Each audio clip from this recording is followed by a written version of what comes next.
Welcome, everybody. Today is December 8th, 2020. It is really an honor to be here. We're so happy to see all of you. Thank you for tuning in.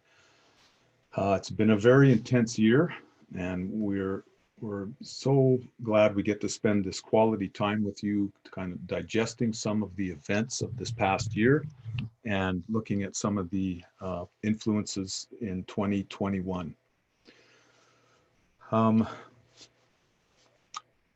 I've been watching Westworld, the series Westworld, which really captures some of the heavy energies of this time, both the Saturn-Pluto sense of oppression and the hard struggle toward freedom, and also the Saturn-Uranus energies, the interplay of free will versus determination. Vikings is another very representative expression in the arts right now, and of course, Game of Thrones, Outlander, and so on. There's so many of you out there. This feels like Woodstock to us, but without the bad brown acid. It's hard to come up with, Saturn-Pluto comedy, but I did want to open with a joke or two. I found one, Gary Larson, a Far Side comic. So this is a couple emerging from a bomb shelter into an empty, burning wasteland. Thank God, Sylvia, we're alive. Gary Larson, Saturn semi-sextile Pluto. It kind of captures the grimness of this time, but also the perseverance, the endurance, the capacity to face difficult situations and endure. We're going to talk quite a bit about the Saturn-Pluto conjunction. In these alignments, as Rick has, emphasized, Pluto can intensify the Saturn archetype. This can be a time of intense suffering. This began in 2018 and it goes through all of next year, 2021. Feelings of loss, failure, sense of no way out or no exit. And, for some of you tuning in, this could be the most difficult time of your life. These transits, if they're hitting a major part of your chart, can be some of the most difficult experiences of your lifetime. You have our complete sympathy. These are very difficult times, very alarming times in many ways too. The US election certainly brought out a lot of those feelings. Saturn acting on Pluto can activate Pluto. Many people are going through a feeling of titanic death rebirth struggle. Even apocalyptic feelings.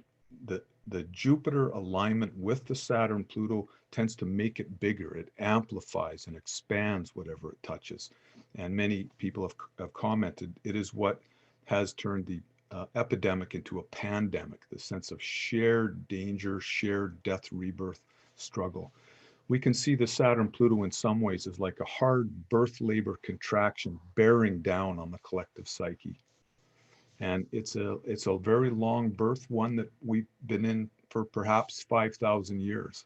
There are sort of birth processes within birth processes, but this is a very important one. The beginning of the patriarchal era around 3000 BC. And in a sense, we're crowning right now at this moment. And it's uncertain whether the baby will make it, the baby of the collective human consciousness, whether we will come out in one piece, but that's what's trying to happen. And we're all participating through our good work, through our deep self-exploration, through interacting with our own psyches in that collective process. Now, of course, the Saturn-Pluto is happening within the backdrop of the Uranus square Pluto, though it is now out of the 10-degree orb. We are in what Rick Tarnas calls the sunset effect, and we will probably be in that for several more years. This Uranus-Pluto square of the last 13 years, powerful evolutionary and revolutionary energies, themes of female empowerment, democratic and civil rights movements, ecological awareness, and so on. We'll be talking about the Jupiter-Saturn conjunction, issues of justice, fairness, the polarity between rich versus poor in our civilization, the Jupiter-Pluto conjunction, titanic evolutionary processes, a sense of high drama, potential for power trips and power grabs. The Saturn square Uranus will be operative through the spring of 2003, and we've had it for much of 2020 as well. It tends to inflect experiences toward a tension between progressive and conservative elements of society. I think we can expect the culture wars to continue. I don't think that's any surprise to people. But Saturn Uranus also works to force us to feel the tension and hold that tension and wait for a third kind of resolution or synthesis to emerge out of that tension. And then finally, the Jupiter square Uranus, which is operative now through the end of October, often brings sudden, dramatic quantum leaps, unexpected breakthroughs, resolution of difficult situations. It often has an unexpected, surprising quality, positive outcomes. And so this is a very blessed transit to have during this most intense of times. So we'll let people introduce themselves now on the panel. Thanks again for joining us for this very special night. I want to also thank Achyuta Bhava Dasa, formerly Adam Ellenboss, a great astrologer and a good citizen of the astrology community. I got the idea for this from watching his Saturn-Pluto panel discussion in January. Maybe some of you were involved in that. And also thanks to Renn Tarnas. All of us here have been directly or indirectly influenced by his incredible life work and the breakthroughs and developments in the field that he has brought and affected. So thank you, and I will now turn this over to Becca Tarnas. Thank you so much, Renn, not just for that beautiful introduction to the different transits that we're in the midst of, but for envisioning and bringing together this panel. I know you've been conceiving of this for quite some time, and just really want to thank you for everything that you put into making it happen, as well as, just wanting to give my gratitude to my fellow panelists for being here. And I can't wait to hear what each of you have to say. So, James, Erica, Lisa, Kyle, Amber, this is an honor and a pleasure to be able to do this with all of you. And so just very briefly to introduce myself, my name is Becca Tarnas, and I'm a counseling astrologer. I have been running my private practice for about 6 years now. And I also teach at 2 different graduate institutions. I teach at Pacifica and at CIIS, the California Institute of Integral Studies, and I teach on the imagination and Jung's Red Book, archetypal cosmology, and transpersonal psychology. So yeah, that's just a short introduction to who I am and what I do. And I now want to invite James to introduce himself. Thank you, Becca. My name is James Moran, and I'm a professional archetypal astrologer for the past 10 years, a student of Renn Tarnas for the past 10 years. I began studying with Stan Groff in the early 90s, and that set me off on a path of being a psychonaut and an avid meditator, and has brought me here. I'm at jamesmoran.org, and I have a webinar upcoming about the use of psychedelics and how archetypal astrology can be used as a sort of facilitator in the deep healing work involving psychedelics, and the implications of archetypal astrology for the global healing work that I'm sure we're going to be talking about today, that we're facing as a collective human species. Great. And I am going to be passing it to, I believe, Erica.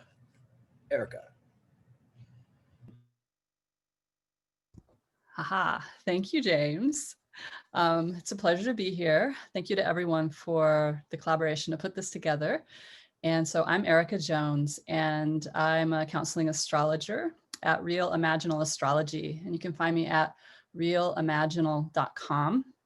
I offer individual consultations, and I've studied astrology since 2006, primarily with Renn Tarnas. where I got a master's degree at the program that he founded, Philosophy, Cosmology, and Consciousness at CIIS, where Becca teaches now.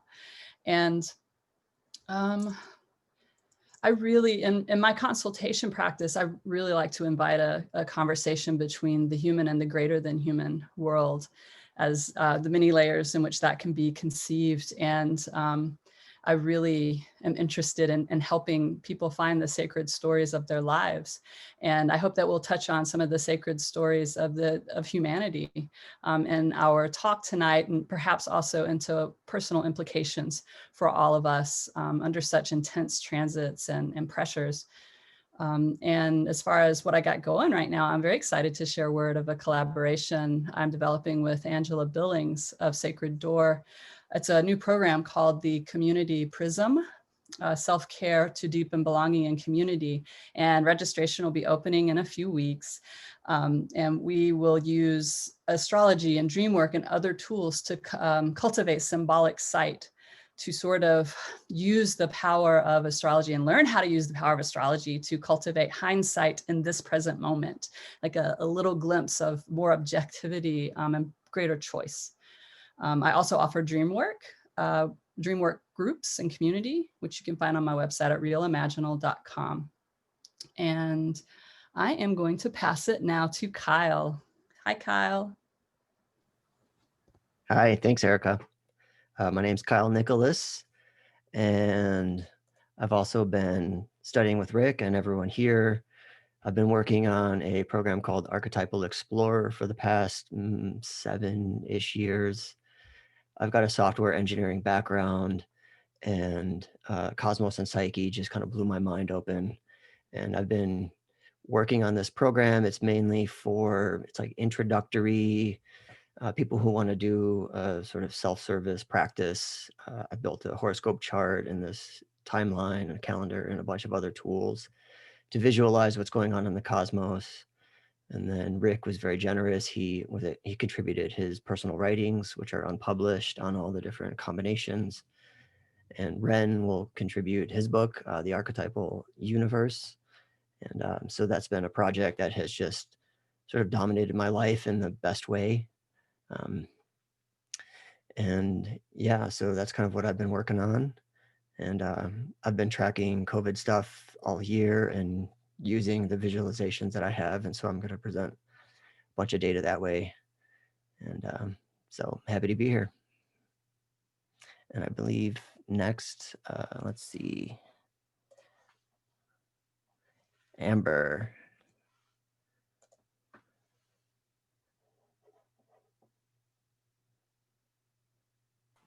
There we go. Yeah, thanks, Kyle. Hopefully I'm coming through okay. It looks like my internet is kind of unstable at the moment. Actually, it's kind of working. Okay. So I'm Amber Balk. I am a transpersonal psychologist. I also have a background in women's spirituality. So the primary influences in my work and in my life, I would say transpersonally would be the work of Stanislav Grof. And with the women's spirituality, it's more of the influence of feminist thought and theory, in particular, how that translates into awareness of power dynamics. And also kind of it fuels this desire to fuel my work with a drive to address oppression in various ways. So astrologically, I began studying astrology as a teenager, just very informally, and when I was 17, and then over time just began deepening my studies more and more. By 2008, I was getting very serious about it. And by 2013, I think, I was pretty entrenched in studying evolutionary astrology, and then more recently moved on to studying archetypal astrology. So, and then just on a personal note, I wanted to start off by just saying that I was born in the South and have very deep roots in the South, even though I live on the West Coast now. But I was lucky to be born into the land that was sacred for thousands of years to my maternal ancestors, the land of the Mississippi River Valley.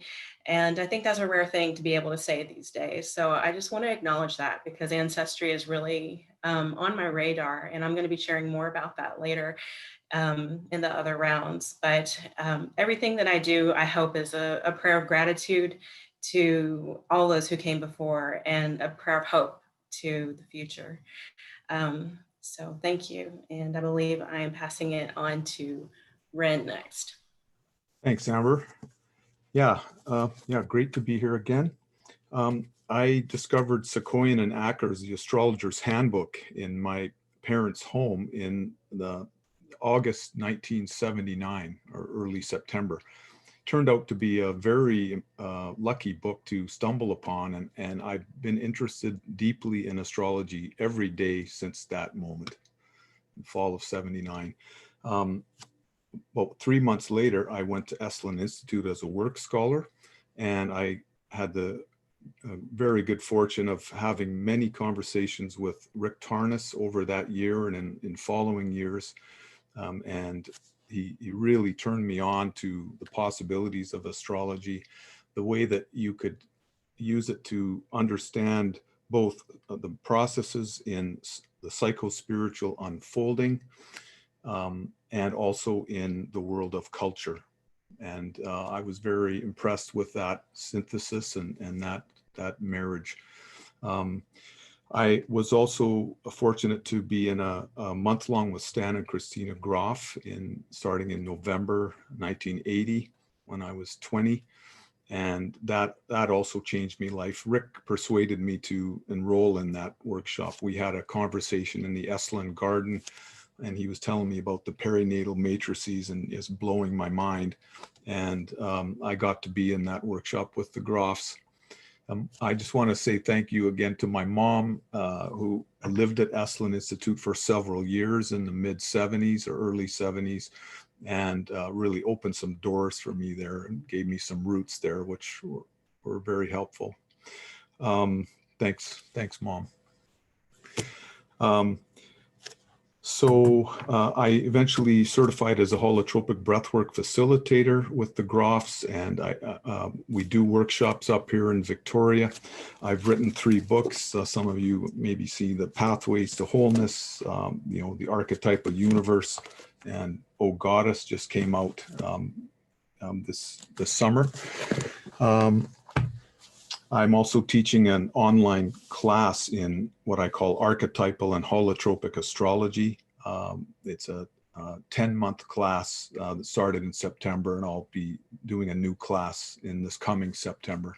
So thank you, and I'd like to turn this back to Becca.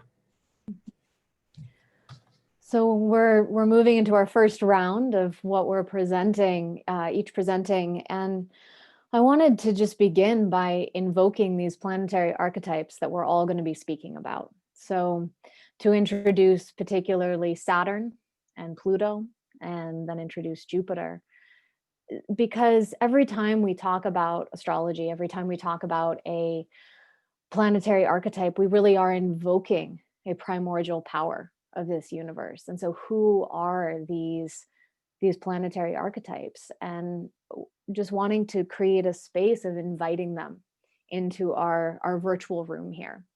So to begin with Saturn is the principle of constriction, contraction, hard work, discipline, structure. Saturn is the principle of time, the slow unfolding process of time. So the past, history, tradition, the weightiness of tradition. There's a heaviness, a gravity to Saturn. Saturn is what lays foundations. Saturn is what creates blocks and obstacles, what negates whatever it's in relationship to. And because of Saturn's relationship to time, it has to do with endings, with finitude, with mortality, with death and dying. And it is all of these challenging sides of Saturn where we feel blocked, negated, hemmed in, where we fail, where we fall flat on our faces, that something is forged within us, a strength, a spine is forged. And Saturn is what gives us a sense of responsibility, of commitment, of the capacity to see something through to the end, and allows us to show up as mature adults, what gives us the wisdom of experience. So as difficult as Saturn can be, we need Saturn because we live in Saturn's realm of the world of physical material reality. So that's some on the planetary archetype of Saturn. And now to invoke or call in Pluto. Pluto is the archetype of the underworld, of the depths, of transformation and transmutation. Pluto symbolizes the death, rebirth mystery, destruction and creation. It is the elemental powers of nature that we can recognize, whether it's in the shifting of tectonic plates or the eruption of a volcano that destroys everything in its path and yet lays the ground, the fertile ground for new life to eventually come forward. It is the instinctual drive, whether that's in the hunting of a wild animal or in the sexual drive of the libido. And so Pluto transforms and intensifies, drives to extremes, whatever it is in relationship to. And Saturn and Pluto, these two planets, have been in a conjunction with each other, meaning that they have been visibly next to each other in the sky since the beginning of 2018, as Renn was saying. And so when these two planetary archetypes come together, we see unfolding in world events periods of crisis and conflict and division, whether that shows up as a world war. Both world wars started under Saturn-Pluto alignments, or epidemics, pandemics, whether it's the AIDS epidemic in the early 1980s or the bubonic plague in the 14th century, or what we're experiencing today, issues of survival. So there's also something very deep that gets forged within us when we move through Saturn-Pluto periods, because we have to face these difficulties and these challenges, and it invites us, maybe sometimes with a forceful hand, to look within, to really confront and face the shadow within ourselves. And then out of that, we have the opportunity to forge the structures of a new way of being in the world. And I feel like we are at that kind of pivotal moment right now, where we do have that possibility to forge a new world structure. I'm just going to very briefly touch on the archetype of Jupiter before handing this over to James. Jupiter is the archetype of growth and expansion. It amplifies and magnifies whatever it's in relationship to. It makes royal what it touches, crowning queen or king, all that it is in relationship to.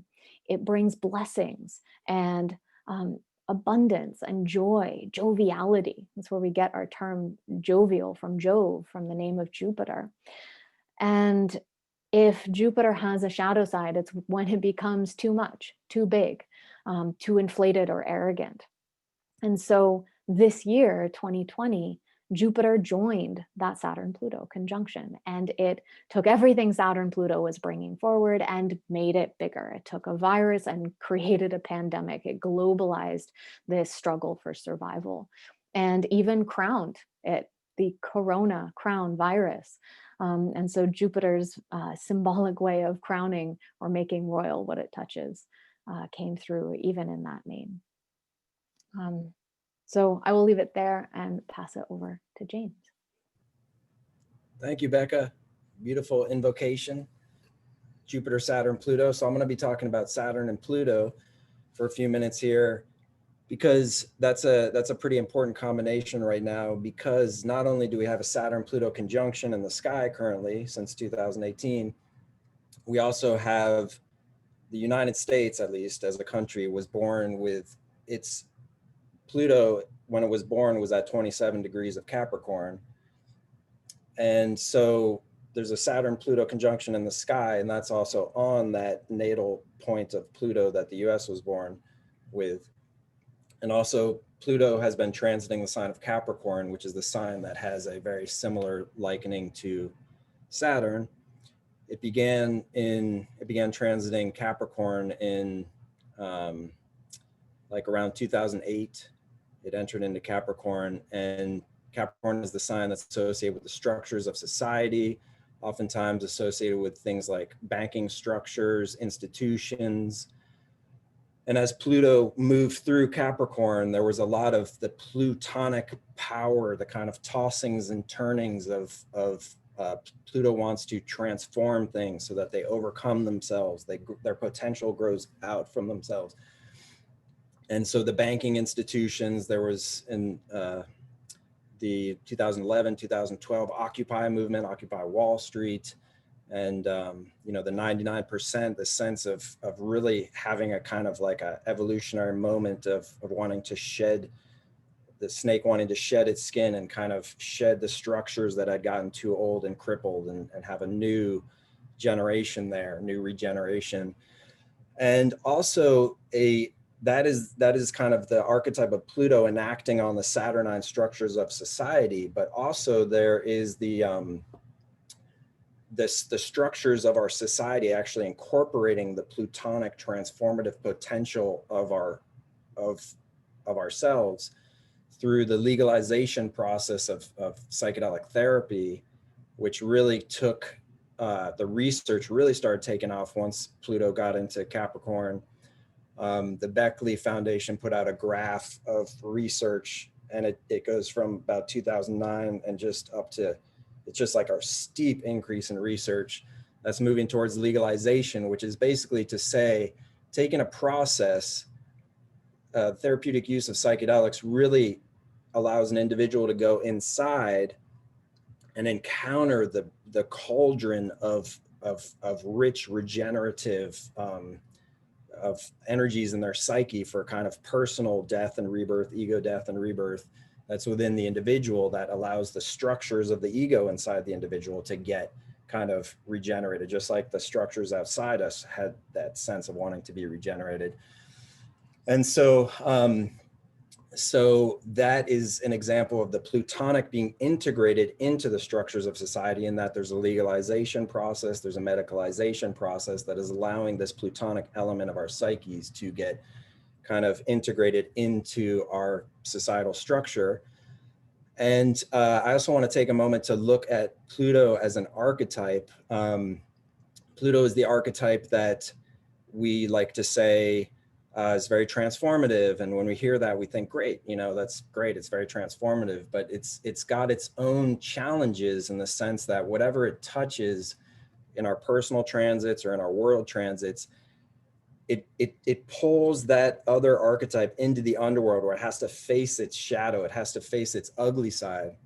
And that can be really, that can be challenging if it's a personal transit. You know, something like the therapeutic use of psychedelics allows a container for us to really go into a deep experience of actually facing that which we don't want to face, sides of ourselves, that kind of faces of ourselves that show their underbelly, as it were. And so the Plutonic archetype, when linked with Saturn, kind of shows the dark side of our natural inherent tendency to separate, limit, divide, see differences. As an example, in this current Saturn-Pluto conjunction, and the fact that Saturn and Pluto were transiting the United States natal Pluto, there was a real kind of around the election, there was a sense of everybody's separate. You know, everybody's kind of, all the judgments are, you know, everybody else is the bad guy. There's a sense of kind of separating us off, you know, this side, that side, particularly in the US. Again, that was on the US's Pluto, the Saturn-Pluto conjunction on the natal point of the US's Pluto. And the archetypes have an ability to drop like ink into water so that they permeate everywhere. So it seems like on a national level, there's a sense of that Saturnian division empowered by Pluto. On a statewide level, there is. On a level of community groups, suddenly they are fractious, you know. Then on a level of families, suddenly families are divided. Then on a level of the individual, suddenly the individual feels divided within themselves. It's on all levels. And so the Pluto archetype really does best when it's allowed to fully transform something, when it's allowed to go all the way. That's why in Grof's work with the perinatal matrices, when somebody surrenders to the holotropic state, psychedelic healing, whatever it may be, they can allow a full transformation to happen.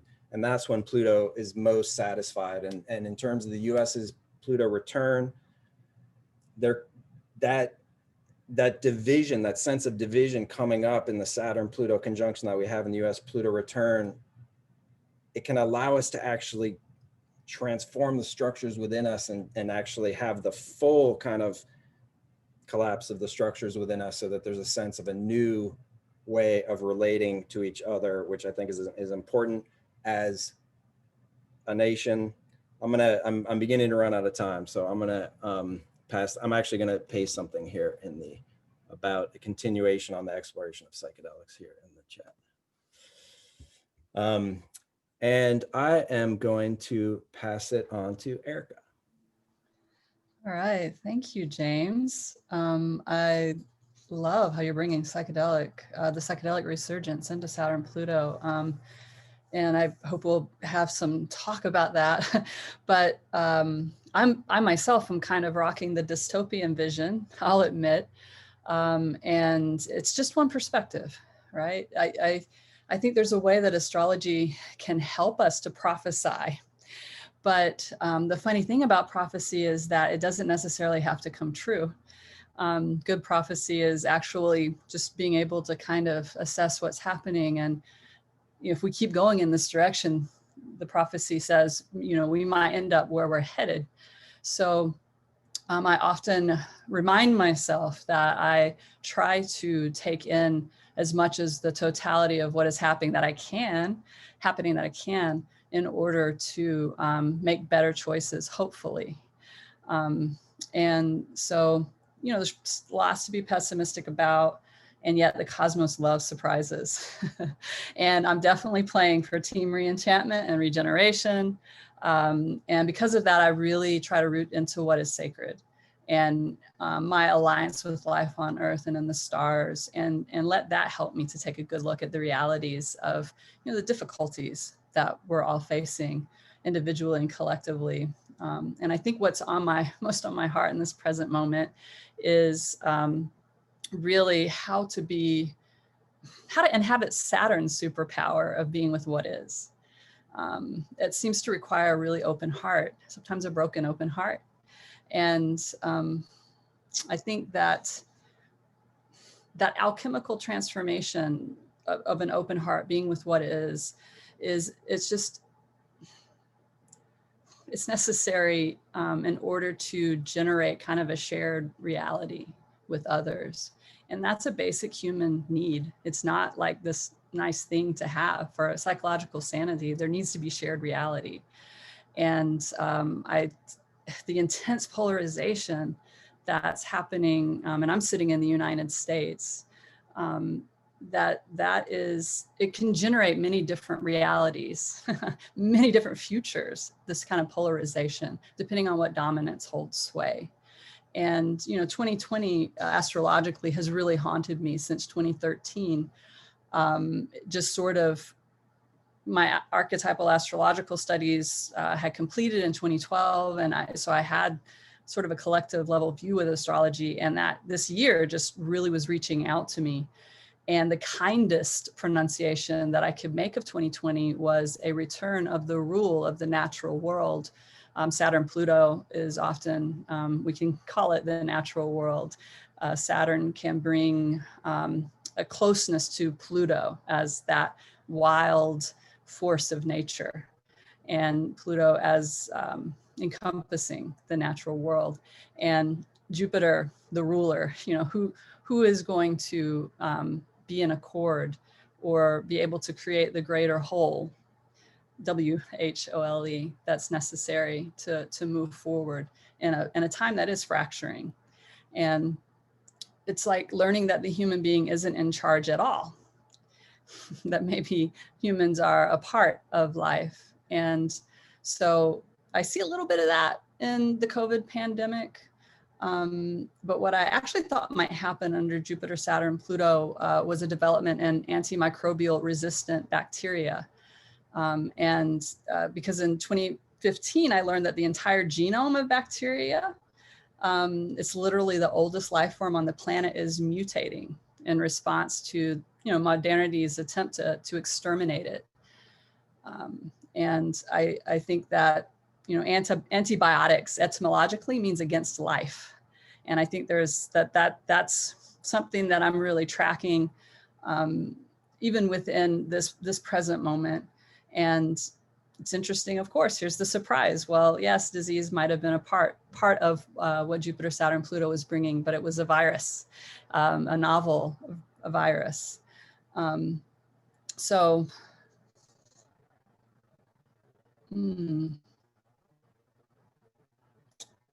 think that, as well, whenever I look at the current moment, I find it very helpful to see what we're kind of riding in on, because all these different archetypal waveforms are all interconnected. It's not like flipping switches on and off. We'll be dealing with the after effects of coronavirus for quite some time, and in unexpected ways. And our response to what we're seeing, all the deep inequities within various societies, whether that's on a national level or larger level. There are many different responses that could possibly happen.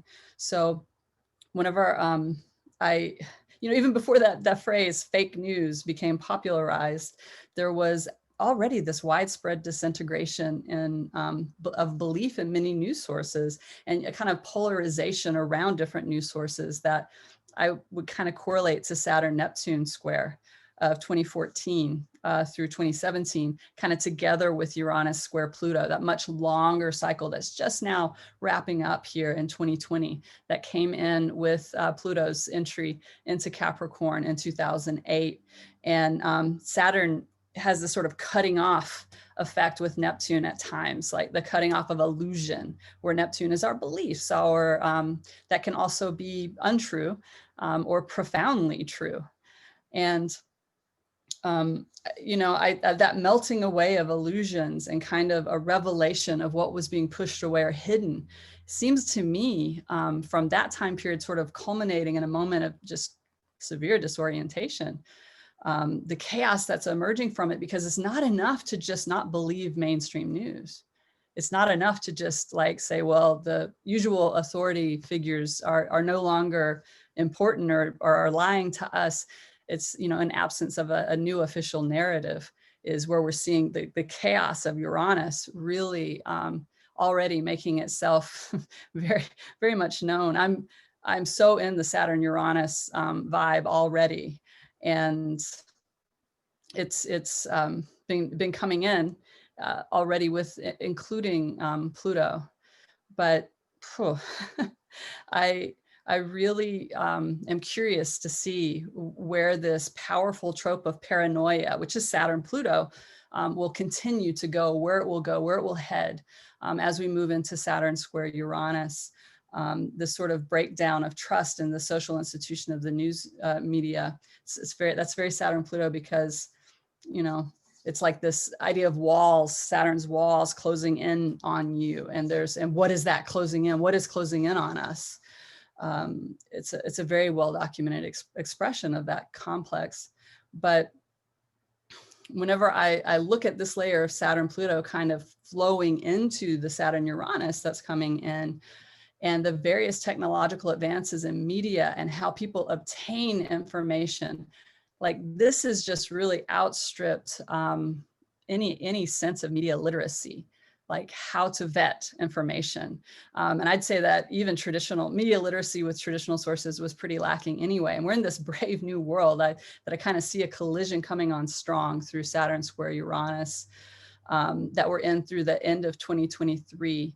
And maybe Renn, you and I, we can argue about size of orbs, because I'm taking Saturn Uranus out all the way to January 2024, 10 degrees. But this, the social institutions of Saturn kind of contending with the unintended consequences of placing profit motive over and above the public good and technological advancement. It's just no secret that in Silicon Valley, tech development has way outstripped ethical reflection and consideration.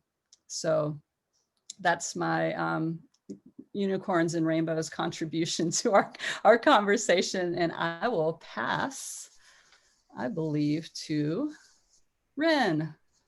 The talking stick is yours, my friend. Thank you, Erica. I'm going to have to watch Westworld to cheer up. Oh, just kidding.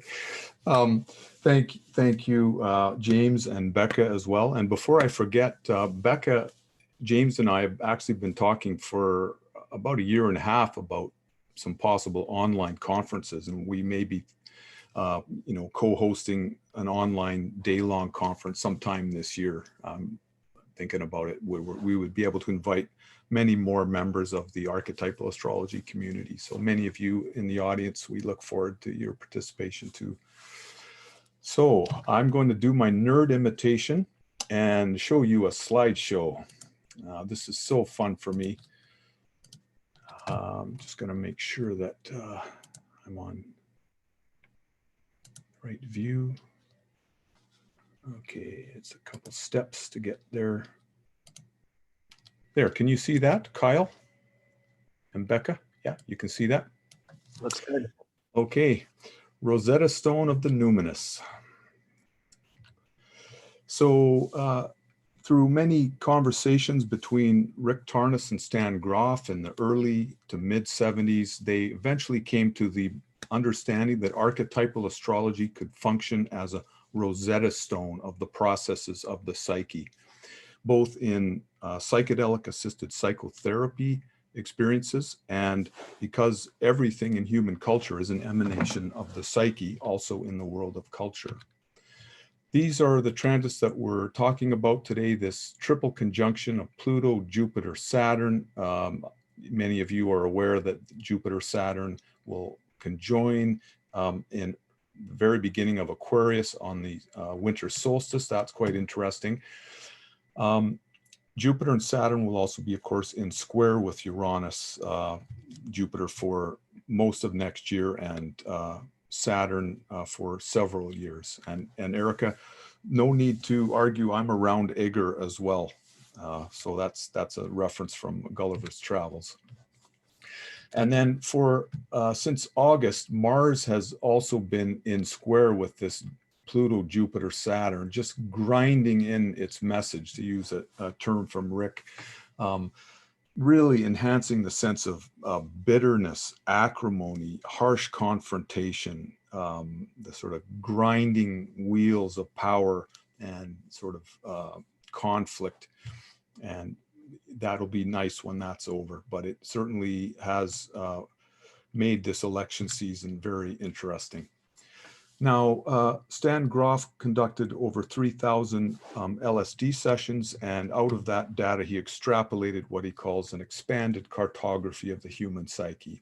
He understood that the psyche consists of 3 broad domains: the biographical, from infancy to the present; the perinatal, which is about the human confrontation with death and also memories from birth; and then broad realm of experience, the transpersonal realms. He coined that term, transpersonal. Here's a more extended look at that same map with the biographical realm, the perinatal, and the transpersonal realms. This is quite a remarkable schema. Those of you who want to come back to have a look at it, you might find it pretty fascinating. This is in Grof's The Way of the Psychonaut. So at the perinatal layer, Grof found that experiences tend to emerge in 4 somewhat distinct clusters of experience. The first one is based on the intrauterine situation. In an ideal situation, this would be overlaid with images of heaven and paradise. No boundaries. The ego, the separate ego, has not yet been formed. There's a sense of unity with the mother's body biologically and spiritually and with the entire cosmos.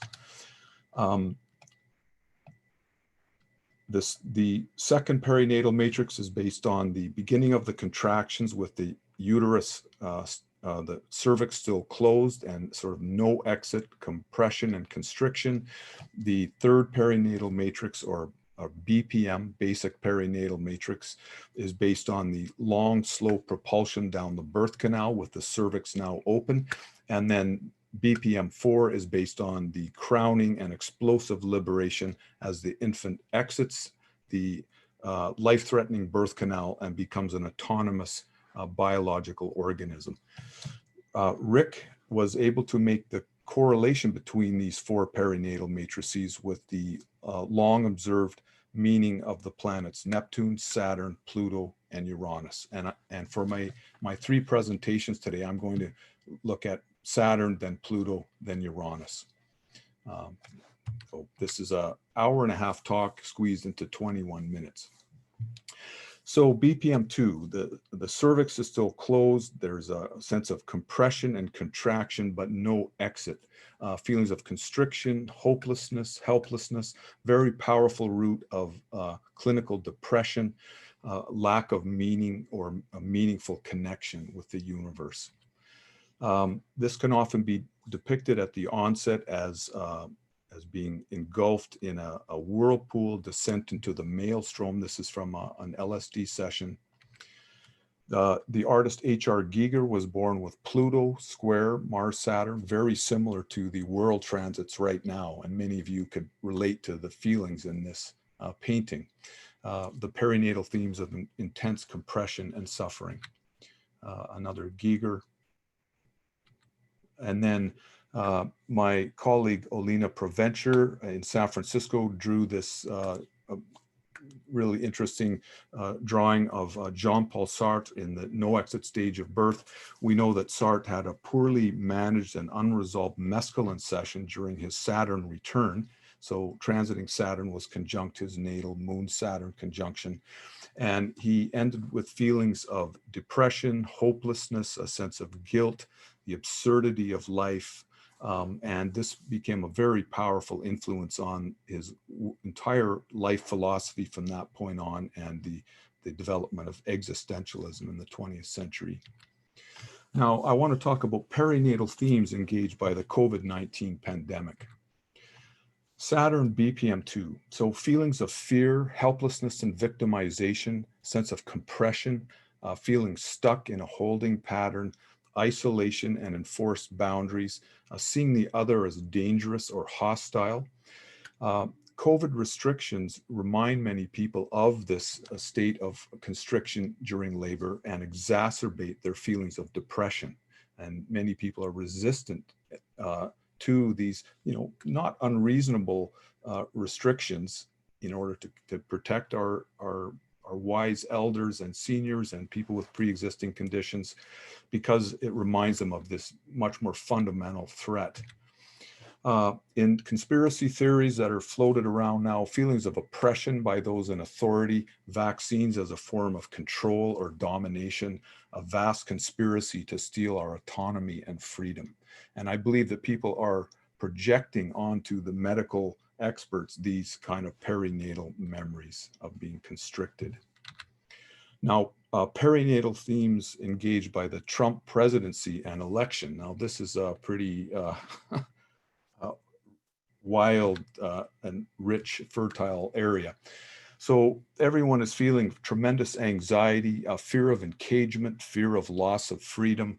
Liberal people are afraid of sort of a Trump dictatorship, attempts to steal the election and create a kind of a dictatorship. People with right-wing leanings are also afraid of these Saturnian memories, and they've sort of projected on communism and imagine that some kind of communist or socialist agenda will take away their freedom. Now, from a liberal perspective, this an alarming brush with totalitarianism right now. Trump as a self-serving tyrant and manipulator. Pluto intensifying right now the Saturn archetype that Becca was talking about.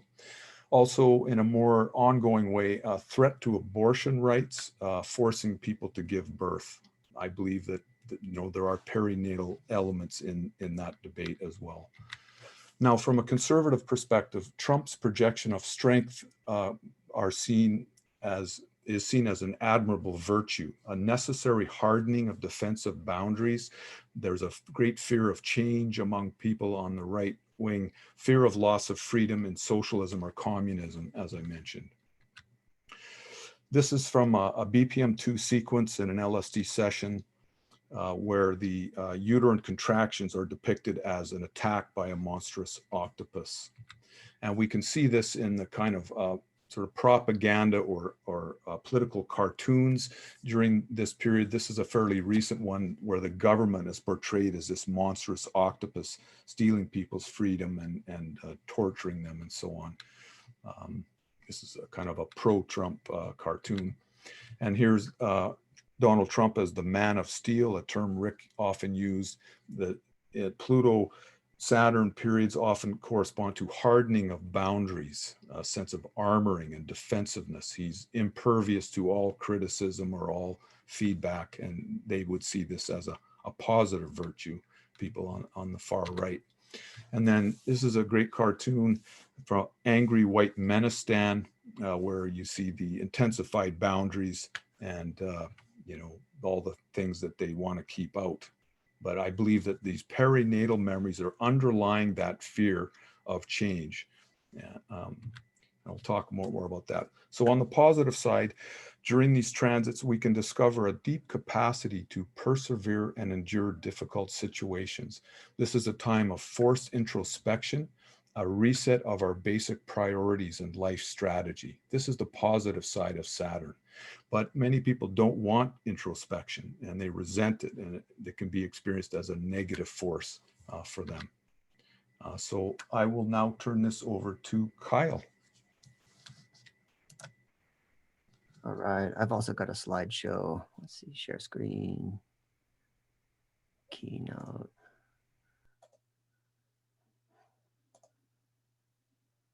You can see that? Cool. Okay, so this is an overview slide trying to show a couple different dimensions. Let's start at the bottom. I can't see my mouse. Okay, so this bottom timeline where it says archetypal patterning and qualitative tendency, I'm using a 10-degree orb, and you can see there's a Saturn-Pluto layer. There's contraction and deprivation, crisis involving life and death, confrontation, authoritarian response. That's all been laid down and active since 2019 and even before. And then we see Jupiter-Pluto come into the conjunction in 2020 with extreme amplification and titanic intensity. And so those are kind of like the qualities. And then in the middle graph, you get the transiting alignments, and this gives you the quantitative amplitude.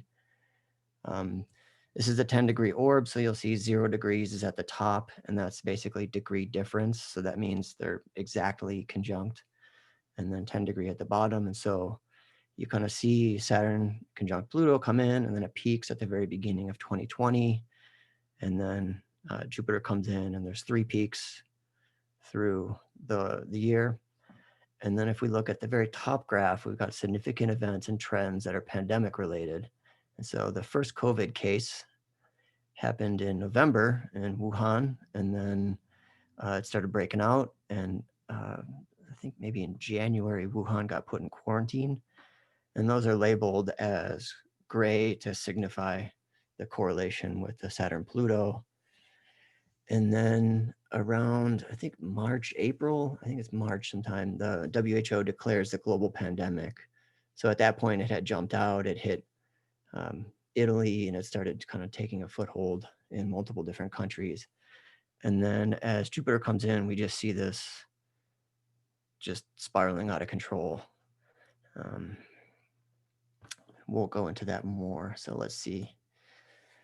I want to focus on Jupiter, Pluto, and extreme amplification across a couple different dimensions. So there's the biological and the epidemiological dimension. Underlying all this is the Saturn, Pluto hardship. But with the Jupiter, you get this intensified evolutionary competition among species, the virus versus human. You get this sense of ecological niche domination and apex predation. So it's this localized respiratory viral epidemics in multiple countries, moves into a global pandemic. You get exponential growth dynamics and synthesis of greater wholes. That's kind of all at the level of biology. And then at the level of culture and politics, you get this Jupiter-Pluto constellates as plutocracy, aristocracy, the power elite, the high cultural elite, the leadership class, the investor class, the owners. And then you get the intersection of wealth and power with its timeless and concentrated tendency towards corruption. And then you get sort of a constant temptation to abuse power. And we see this in the US with a downplaying of the severity of threats for politically convenient optics, what I would consider criminal negligence. And then finally, there's the personal and psychological dimension. There's the inflation and power trips, the delusions of superiority. And I wrote in quotes, "This won't happen to me." There's the overconfidence in self and the underestimating of external dangers. So the media is just fear-mongering. It's not that big of a deal. And then there's this other shadow element of misplaced trust in the benevolence and generosity of life. So family gatherings and business as usual remain my priority. This is generally like a really positive trait, except when there is an incredible sort of life and death confrontation as the Saturn-Pluto complex comes in, to be sort of stuck on the Jupiterian pole of not having any defenses or precautionary measures. That becomes a problem. Okay, so I wanted to lay all that out. Now let's look at a couple COVID metrics. There's daily new cases, there's currently hospitalized, and there's daily new deaths. And the daily new cases and the daily new deaths, those are daily metrics. They start at 0 every day, and they'll show second order effects of acceleration or deceleration of spread velocity day to day. So 1,000 cases today, 1,000 cases tomorrow, 1,000 cases the day after is a flat line. It's an even. And then if you get 1,000, 2,000, 5,000, 10,000, that's a slope. So that's the acceleration. And it's just the sort of first cloud front, flame front of this spread. And this is what we are able to most affect with our collective behavioral adaptations with social distancing and mask wearing and whatnot. And so the Jupiter-Pluto shadows in terms of affecting inflation and underestimating dangers, like this is where there's a most impact there. And then currently hospitalized is a cumulative metric. It shows the ongoing state and flux. It's a metric with memory, whereas the daily new cases is not. It starts over every day. It shows you the middle ground of the pandemic phenomena. People that are hospitalized, either they recover and they're out, or they die and they're out. And then it shows something like degree of collective severity. And then daily new deaths, again, it begins at 0 every day and it shows second order effects.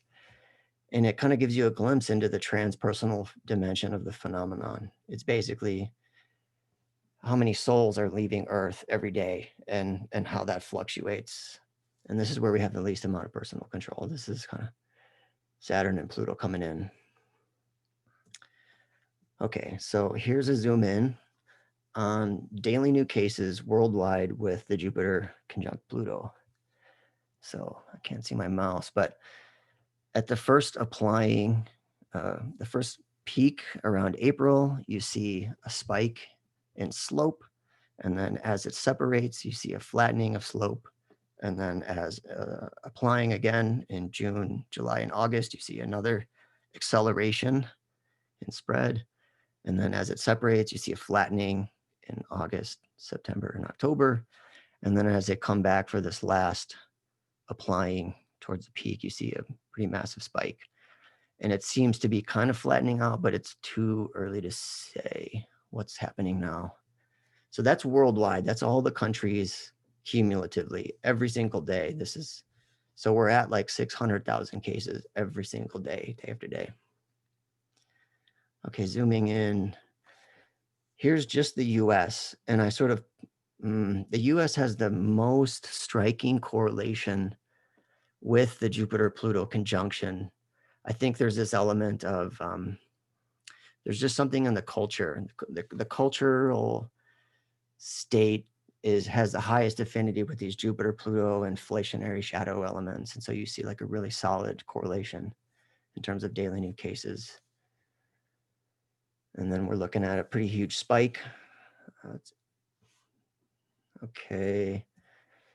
Currently hospitalized with COVID. Now this is the cumulative. This shows you everyone that's in the hospitals at any given point in time. And so you kind of see the fluctuations. So you see it in second order effects of daily new cases, but then you also see this first order effect, just people in the hospitals. And this is kind of more of just a exponentially growing trend. And then we move to daily new deaths. There's some correlation, it's a little spottier. You see in April, there's a huge spike and then it drops. And then in the summer, around July, there's sort of a lag there. It doesn't jump until August, and it drops down, and then there's another spike. And then finally, here's the worldwide deaths. It spikes. There's not a whole lot of correlation in the middle, but then at the very end in November, there's another spike. So that is the US and the world. And then I'll, in the next round, I'll go over various countries. So with that, I will stop the share and pass it on to Amber. Okay, thank you, Kyle. Yeah, those correlations are just absolutely fascinating. I also have a slideshow, so let me share my screen. I have to talk it through and open this up here. Okay, so going to be kind of shifting gears in my presentation a bit. So what I really want to demonstrate is a more personal rendition of working with these archetypal energies. So I'm going to start out a little conceptually and then move into more of a storytelling mode for this first session. So I'm calling this Interwoven Realms, Engaging Archetypes Through Personal Practice. Okay, so I put this together. I realized that some of the elements of it are a little bit hard to see. And I decided to do that intentionally because for me, in working with the different layers of reality, the different layers of my experience, whether I'm working as my personal process or whether I'm working with a client, they're often really subtle. It's really kind of hard to see. So I thought, well, okay, I'll just put that in the image. So this is a very oversimplified version of reality. I wanted to create something that would be accessible. So I don't see this as a perfect model, but I thought it would be helpful to kind of bring it here. So on this outer edge here is the archetypal. And so that would be all of the layers of like what Becca was bringing in and invoking and you know, like the archetypal characters, the king and the queen. Another archetype, which I'll be talking more about, would be like death, birth. And then, so moving in from the archetypal, even though I see the transpersonal and the archetypal really interwoven into every layer, I wanted to separate it out just a little bit, just to kind of think about it like this. So moving inwardly, we're moving closer to the personal awareness realm, but we have this transpersonal realm here. And as it's increasingly personal moving in, there's a little bit of overlap. And it's this intermediary realm that I find particularly fascinating. For me, this would be like the dream realm. It would also be art. It would be archetypal astrology.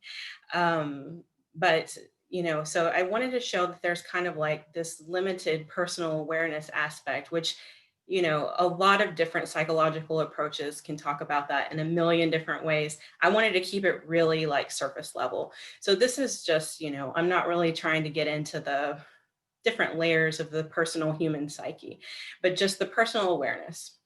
And then I have these arrows. I wanted to kind of represent the polarity with the black and the white, and the energy is moving in both directions. So for me, I really experienced life and reality as participatory, and I wanted to kind of indicate that with this back and forth movement between the archetypal realm and the personal, transpersonal, all these different layers. So just to kind of demonstrate a little bit more of what I'm saying, this particular chart, the particulars don't matter. So again, I made it kind of, you know, transparent.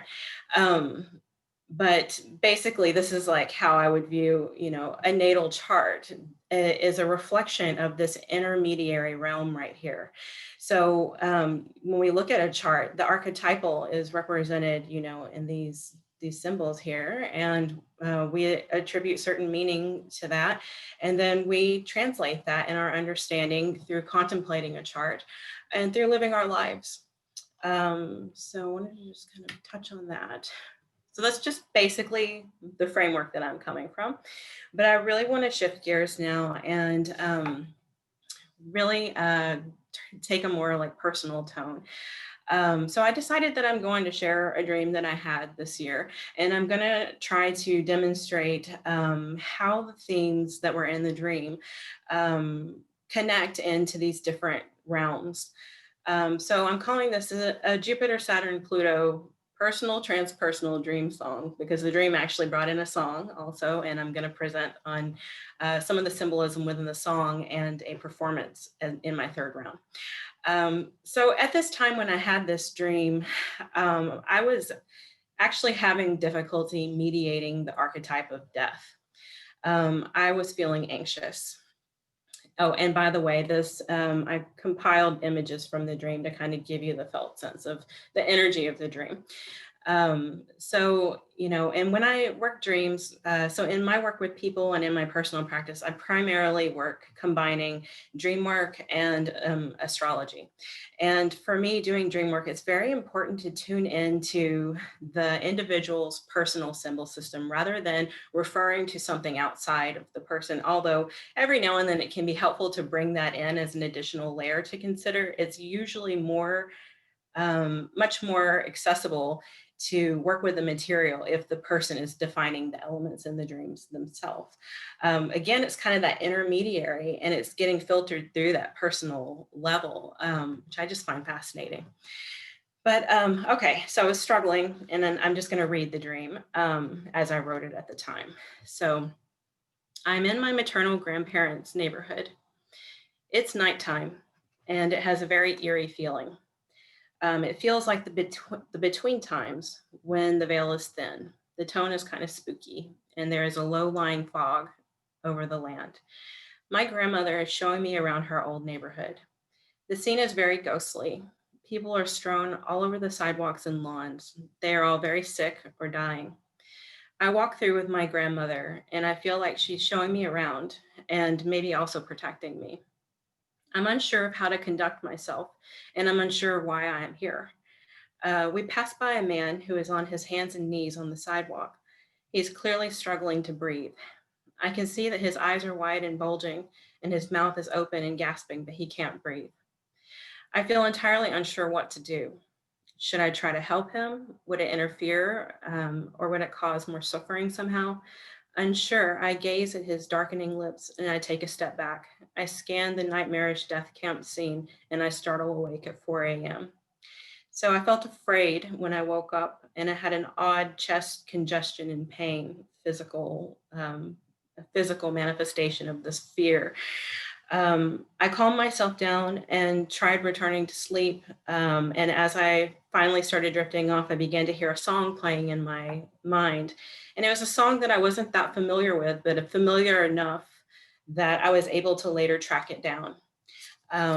So in my next round, I will go over a little more of the particulars of the themes that came out from the dream work that I did, and then move into the song and the message that I got from that. But for now, I'll be passing it on to Becca.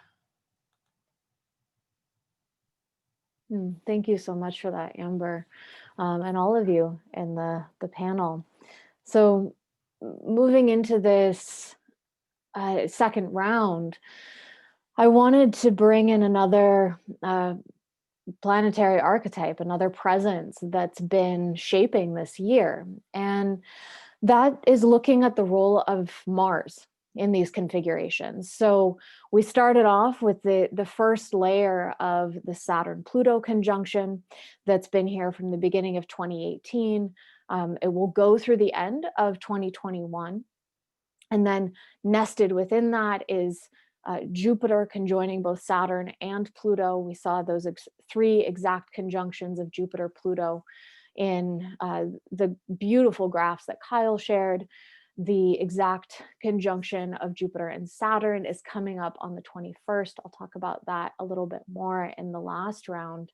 But there's been this other presence throughout this year too, and that has been Mars. And Mars is a faster moving planet than these outer planets we've been discussing. Mars has a 2-year orbit rather than a 12-year orbit like Jupiter, a 29.5-year orbit like Saturn, or a 246-year orbit like Pluto.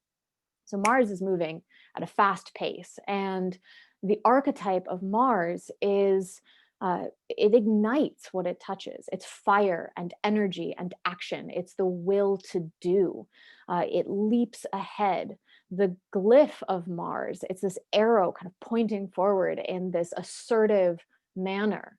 And so Mars is the warrior. It's the athlete. It's that fire in our blood, the energetic pulse and vitality that moves through us and that can bring forth anger and aggression. And so what is the role that Mars has played this year? Well, as you saw in the chart that Renn showed, we have this triple conjunction of Jupiter, Saturn, and Pluto. And then beginning in March, Mars joined that. So we had a quadruple conjunction, 4 planets all stacked up next to each other in the sky: Mars, Jupiter, Saturn, Pluto. And Mars moved through that stellium, that alignment of planets, in March and April. And looking ahead at this time period years ago, when I saw that alignment, I thought, is that when World War III is going to start? Like what is going to ignite during this time? And what ignited was the rapid spread of the coronavirus around the world. And so, Jupiter globalized it, it magnified it, it amplified the situation. But Mars is really what gave that sense of speed to the unfolding situation. So Mars comes into the alignment with Jupiter, Saturn, Pluto, and suddenly we're seeing, not just week by week, but like day by day, the situation is changing very rapidly. Mars is pushing that ahead, kind of lighting the whole situation on fire. And even the symptoms, there's a very fiery quality to the symptoms of COVID, and that sense of like fever and burning. Those are qualities of Mars. And so we saw that in the first 2 months of the spread of the pandemic and the lockdowns coming in around the world in this very rapid way in March and April. And then Mars moved away from that alignment, and over the course of the summer made a number of different complex aspects to different planets. And we saw all kinds of ignition over the summer. We saw the igniting of protests and the expression of righteous anger against police brutality and racial discrimination. So over the course of the summer, as cities are literally lighting on fire, we're able to perceive how Mars was lighting up all of these different alignments. But then the story starts to change again as we come to the end of the summer and the beginning of the autumn. And Mars has moved at this point from the conjunction with Jupiter, Saturn, Pluto, so where it's next to those planets, to a 90-degree square. So the nature of the square, that 90-degree angle, is one that's filled with tension and the unexpected. And it can often feel kind of difficult to resolve those energies. And so beginning in August, we saw Mars sweep in this square to Jupiter and Saturn and Pluto. And for example, the day that Mars was exactly in alignment with Jupiter and very close to Pluto, that was when the explosion in Beirut happened, this massive, destructive, violent explosion. And so Mars swept across those three planets, and then on September 9th, stationed retrograde, meaning from our perspective on the Earth, it looked as though Mars started to move backwards across the sky. And right at the time in August that Mars was lighting up Jupiter, Saturn, Pluto, that's when the whole west coast of the US caught fire, literally. And so the fires started burning very intensely beginning the middle of August. And then by September 9th, the day that Mars stationed retrograde, that was the day that all these photographs started coming out of the West Coast, particularly from the San Francisco Bay Area, of the sky being not just smoke-filled and red, but the color of Mars itself. And there were all these images, people piecing together photographs of, a still from Blade Runner 2049, a still from Mad Max Fury Road, a image of the surface of the planet Mars itself, and then an image of the San Francisco skyline labeled September 9th, 2020. And they're all the same shade of kind of vermilion, orange, red, which is Mars's color. And so this very kind of literal and yet still symbolic expression of Mars, when Mars dug its heels in and went retrograde, sweeping back across Jupiter, Saturn, Pluto throughout the fall, and all the ways that we could see that coming through, and all the tensions around the election, for example, and this feeling of like the threat of violence right below the surface, barely being held back. And then on November 13th, Mars turned direct again, and it's making its way forward once more to make its final pass, its final sweep over Jupiter, Saturn, Pluto. And the day that it turned direct, the 13th, we're just 10 days past the US election, the news switches. Now we're back to talking about the pandemic. Now we're seeing the lockdowns coming in again. And there's this mirroring between what happened in March and what's happening since the middle of November. So Mars has been this key player in triggering or igniting the larger archetypal dynamics of the Jupiter, Saturn, Pluto stellium.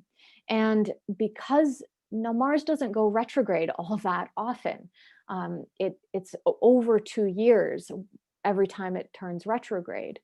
And so when that happens, there's a sense of significance. In astrology, the more rare an occurrence is, the more significance, the more weight it carries. And with Mars turning retrograde this fall and having this mirroring of the transits between the whole late summer, autumn, early winter, and what happened in March and April of this year, it almost feels as though Mars has taken on the status of an outer planet and has defined the picture much in the same way that Jupiter has. And so it's really carrying a significance and defining 2020 in this extraordinary way. And we will now be living through, in these next few weeks, Mars making that final passage in alignment to the stellium. And it's an opportunity for us to look at the ways that we responded with all the previous passes through that alignment, and asking ourselves, how do we want to show up this time? How do we want to take action? Be a warrior on behalf of what matters. How do we want to use the energies of Mars in a way that feels righteous and oriented toward justice? So I will leave it there, and now we'll hand it over to James again. Thank you. Yes, thank you, Becca. That was great. So yes, so Mars, we're bringing Mars in, so the energy is getting heated up, and it's there with Jupiter. So we're feeling we're getting a little bit of positive uplift here. And I'm going to return briefly to talk about the United States Pluto return. And so every about 248 years, Pluto makes one round around the zodiac. So if you were a human being and you lived that long, you would have your Pluto return, but nobody does. So nations have the possibility of living that long and experiencing their Pluto return, meaning Pluto comes back around to where it was when that nation was born. In our current shape of the world and our current trend of nation state structure, we don't have a ton of examples of nations that have survived that long. We'd have to look back to, if we look back at Rome or we look at the Chinese dynasties, there's that Rome lived beyond that. The Roman Republic lived beyond that Pluto return. Also, several of the dynasties in China, a few in Egypt. So it's not to say that the Pluto return is as titanic as the archetype of Pluto is. It's not to say that the Pluto return by any means signals something dire for a nation. On the other hand, I personally feel that it can be very transformative in a positive sense, in the sense that Pluto as an archetype is associated with, like in terms of the biology of the human body, there's a kind of an ugly process, but one that's helpful nonetheless of getting boils when there's like a kind of a contaminant that gets under the skin. The body has a way of creating a boil that kind of gets it out. And Pluto's associated with this quality of being able to get something up and out. And we kind of, in order to get it out, we usually have to face the ugliness of the process of getting it out. Yeah, it's kind of like sometimes in psychedelic circles, you hear people say that, if you have a bad emotion or trauma that is lodged in your psyche, you have to, just like you had to taste it going in, you got to taste it going out. And so the Pluto return for the United States could be associated with kind of some aspects of our society getting burped up and out. There's a lot of possible examples of that that have been happening. We were talking about police brutality and policing structures and all types. It's a little hard to discern between Pluto's transit through Capricorn and the kind of structures of the entire world getting transformed and just the United States. And also that Pluto return hasn't gone exact yet, so it's yet to be seen. A positive note is that in, I think, 2023, 2024, when the Pluto return is exact, Neptune and Uranus will be in what's called harmonious angles to that Pluto return. In other words, in harmonious angles to the natal position of Pluto for the United States. That's something kind of supportive energy of Uranus, revolution and freedom, supportive energy of Neptune, the kind of dissolving energies, spiritualizing energies, an aspect of the United States Pluto, natal Pluto position. And then, by the way, we have been talking a lot about Pluto, Saturn Pluto, and this difficult year that we've been having. And looking into the future, there is a point where Pluto is in a trine to Uranus and a sextile to Neptune, and they're all three of them are in harmonious angles for almost 10 years, depending on what orb you're using, starting around 2023, going all the way close to 2033. So at that time, we may anticipate a lot of what came up during this decade when Pluto and Uranus were square, having an ease of being able to roll out during that time. Technological, Uranus is associated with the technological, Pluto's driven that. So, you know, there's a lot of association with space flight and things like that with Pluto Uranus. There's also the Uranus releasing the plutonic quality of transformation. We talked about psychedelic therapy. There may be a kind of an ease of segueing of psychedelic therapy into the structures of our society, which would be nice because in the United States, at least, Pluto is in the sign of Capricorn in its natal chart. So to have the plutonic transformative powers within the individual psyche integrated into the structures of the society would be a good kind of representation of that position of Pluto and Capricorn in the United States natal chart. One other thing that I want to say before I hand it over is just that the Saturn-Pluto combination, or we could say the combination of Pluto and Capricorn, both of them, they have a tendency to, as we pointed out already, Pluto has a tendency to drive the Saturnian sense of difference, division, limitation, and kind of the threat of mortality. It tends to drive it, intensify it, so that the psyche is in a hyper-aware sense of threat. And so that can also be a threat of what is internal in our mind, of our own, you know, unconscious impulses that are threatening to destabilize our structures. And that can get projected out. So it's like threat everywhere, division everywhere. But if one of the kind of true plutonic death, rebirth, or alchemical fires, transformative potentials of Pluto is in seeing that, you know, outside is division, outside is the sense of separation. Everybody's projecting onto everybody else the negativity. And I'm seeing that, I'm also doing that. There's actually a sense of commonality there.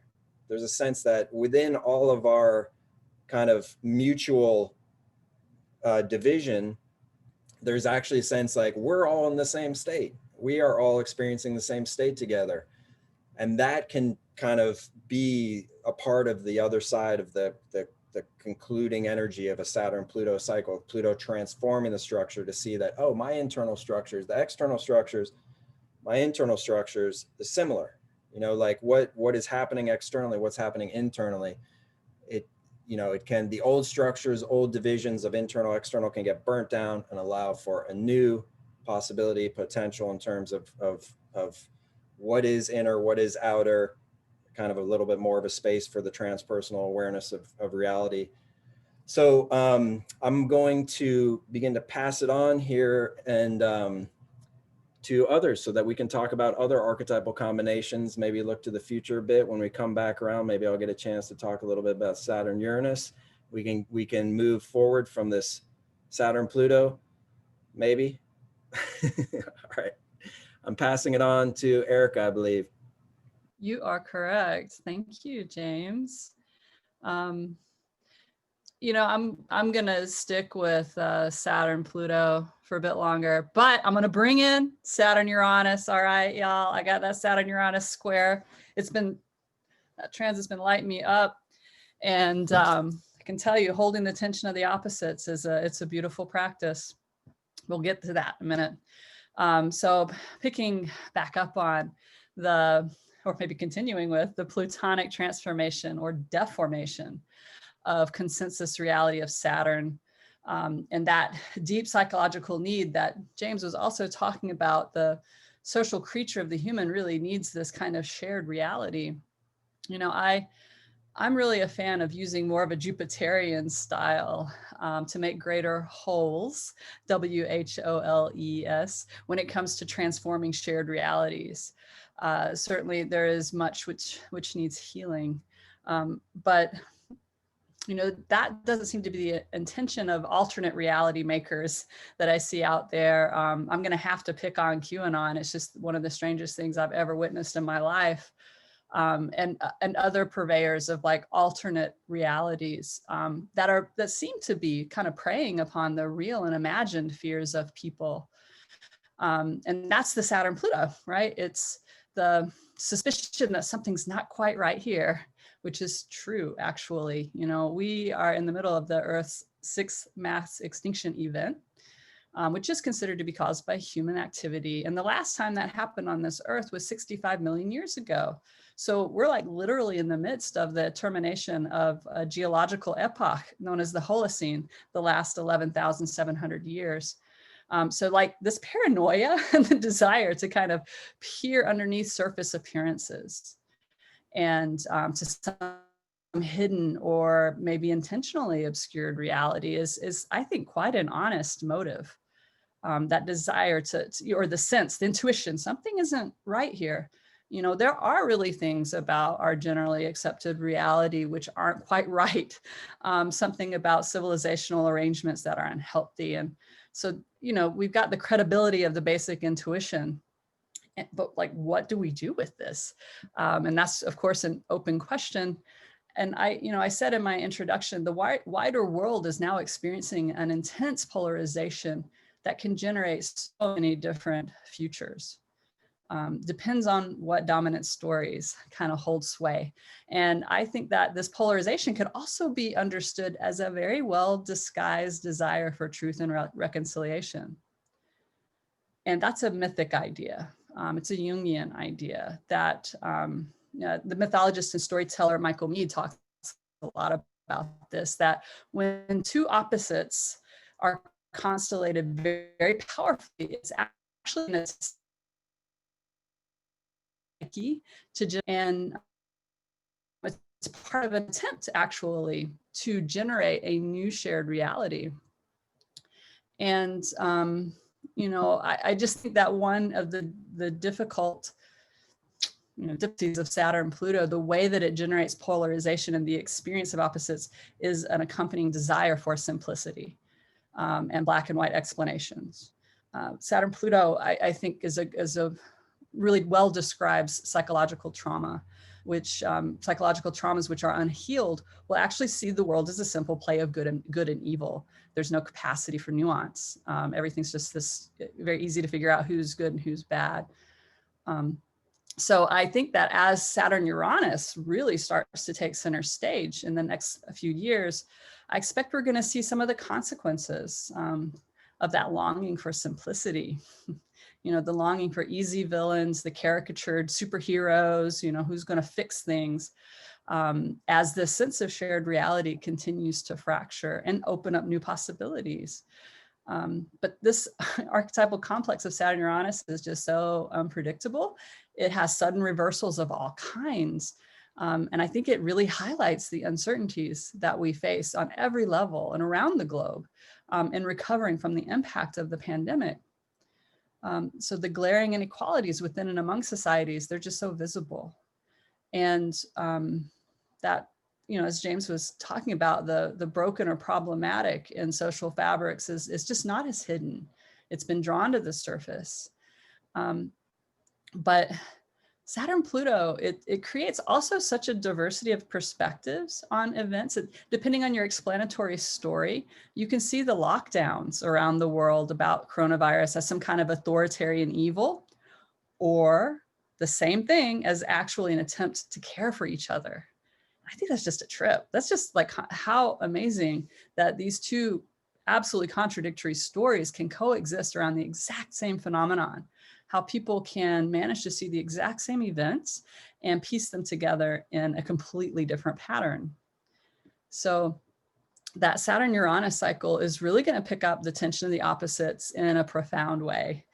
I think Saturn-Uranus really embodies the opposites, that perception that humans have, Saturn as old, Uranus as new, in the most simplistic sense. But it's a very dynamic and sometimes kind of harsh interplay of polarity. But I think it's going to bring some greater movement to what may feel more like that entrenched, dug in polarization that has come with Saturn Pluto, that actual, an urge for truth and reconciliation. But how we hold it, that's everything. And I think something that each of us can reflect on how to influence how that is held, whether in our being or in our participation in our realms in our communities and societies. But truly, I think at its very best, Uranus and Saturn together can represent a bridge. The future is Uranus, the past is Saturn, but it takes this, big struggle around a belief of I have to choose one or the other. So staying with that tension instead of trying to prematurely choose one or the other can really help bring forth something entirely new. And Jungian psychology, or Carl Jung referred to this as the tertium non datur, the third thing that's not given, that can only come out of being with this, irreconcilable tension and opposition.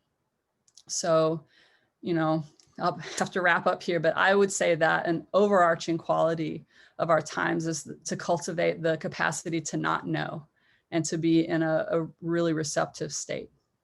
Mythically, I think of this as like the dark goddess archetype on the rise, who's all nourishing but regenerative, plutonic, like burning away delusions, which may be really near and dear to our identities.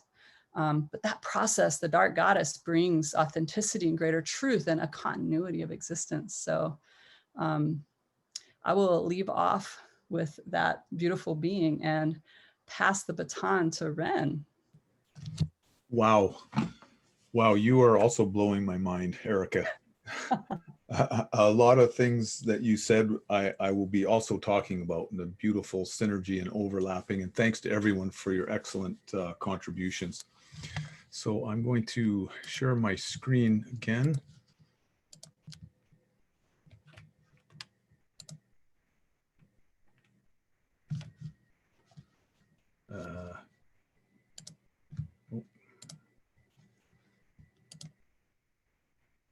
Here, is that coming through? Big screen? Yeah, thanks, Becca. Okay. Oh, wait. Looks like I've turned on. There we go. Is it still okay? Yeah. I was seeing my words being typed on the screen. Never saw that before. So the important thing to remember about these perinatal matrices is the core of them really is the archetypal dimension. These elements of heaven and paradise, hellish constriction, purgatorial drive toward the light, and then ecstatic liberation and reunion. The obstetric, in a sense, is a subset within that. So these we are certainly not, we are not reducing these perinatal matrices to just memories that happened during birth. The archetypal transpersonal component is the more important part of it. So Pluto, confrontations with the shadow side of human nature, intense driving pressures and activation of powerful energies in this dynamic stage of birth labor. The cervix is now open. The frail head of the fetus is jammed into the narrow pelvic opening by very powerful pressures, contractions. A sense of there being a finite amount of suffering, feelings of moving toward light at the end of the tunnel. As opposed to Saturnian suffering, which can feel endless and inescapable. With Pluto, you have a sense that you will eventually get out. This was the correlation that Rick made with Stan's work. So in this dynamic stage of the death rebirth struggle connected with Pluto, one of the important components is activation of aggression, a sense of titanic fight. And we're certainly seeing that in the culture wars right now. I'll be looking at that more specifically. Activation of Dionysian and sexual energies, which because of the suffocation in labor tend to have a sadomasochistic component. It's interesting that the Marquis de Sade was born with a Venus, Mars, Pluto in T-square and Venus, Saturn, square Mars. Some of the components of what we're experiencing right now. It's also, we need to remember that that was just one of the expressions of these energies. Many people with these same alignments will manifest them in different ways or more responsible ways. People can confront the problem of evil and the relationship between good and evil. And this is certainly, a lot of this is being projected between different human groups right now in the culture wars. These sequences deepen into confrontations with negative archetypal energies or wrathful deities, as the Buddhists call them. Groff calls this the demonic. Again, Giger was born with Pluto square Mars Saturn, an uncanny capacity to depict the nightmarish world of the perinatal matrices. Another theme that emerges is the scatological. In sessions, people can experience tremendous nausea. Projectile vomiting is a frequent occurrence. There's a finite amount of this in the psyche, Groff was able to prove. And so it's very beneficial in deep self-exploration to allow this nausea to surface. And then finally, pyrocatharsis, a sense of passing through purifying fire that can purify everything that is rotten and corrupt in our souls and prepare our souls for rebirth. This is from an ayahuasca session with transiting Pluto conjunct her natal sun. 3 great videos that depict all of the elements of BPM3, or many of them, are Madonna's spectacular Like a Prayer from 89. She had transiting Pluto lighting up her Uranus sun and opposition her natal Mars. Very powerful artistic piece. That same year, Billy Joel's We Didn't Start the Fire, which I believe was the #1 song in 1989. He had very similar transits of Pluto opposition his Sun Mars and square his natal Pluto. So essentially Pluto, Sun, Mars, same as Madonna. And then Lady Gaga's Bad Romance, one of the most emblematic videos of this recent Uranus-Pluto square. Very popular, and she had transiting Pluto conjunct her natal Mars and square her natal Sun. Sun in Aries square Mars in Capricorn natally, and lit up by transiting Pluto.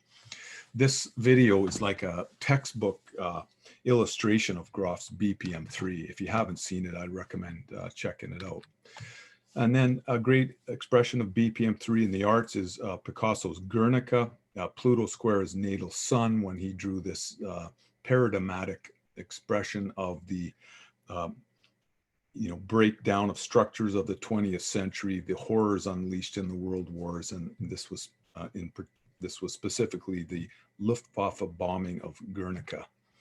Now, perinatal themes engaged by the COVID-19 pandemic.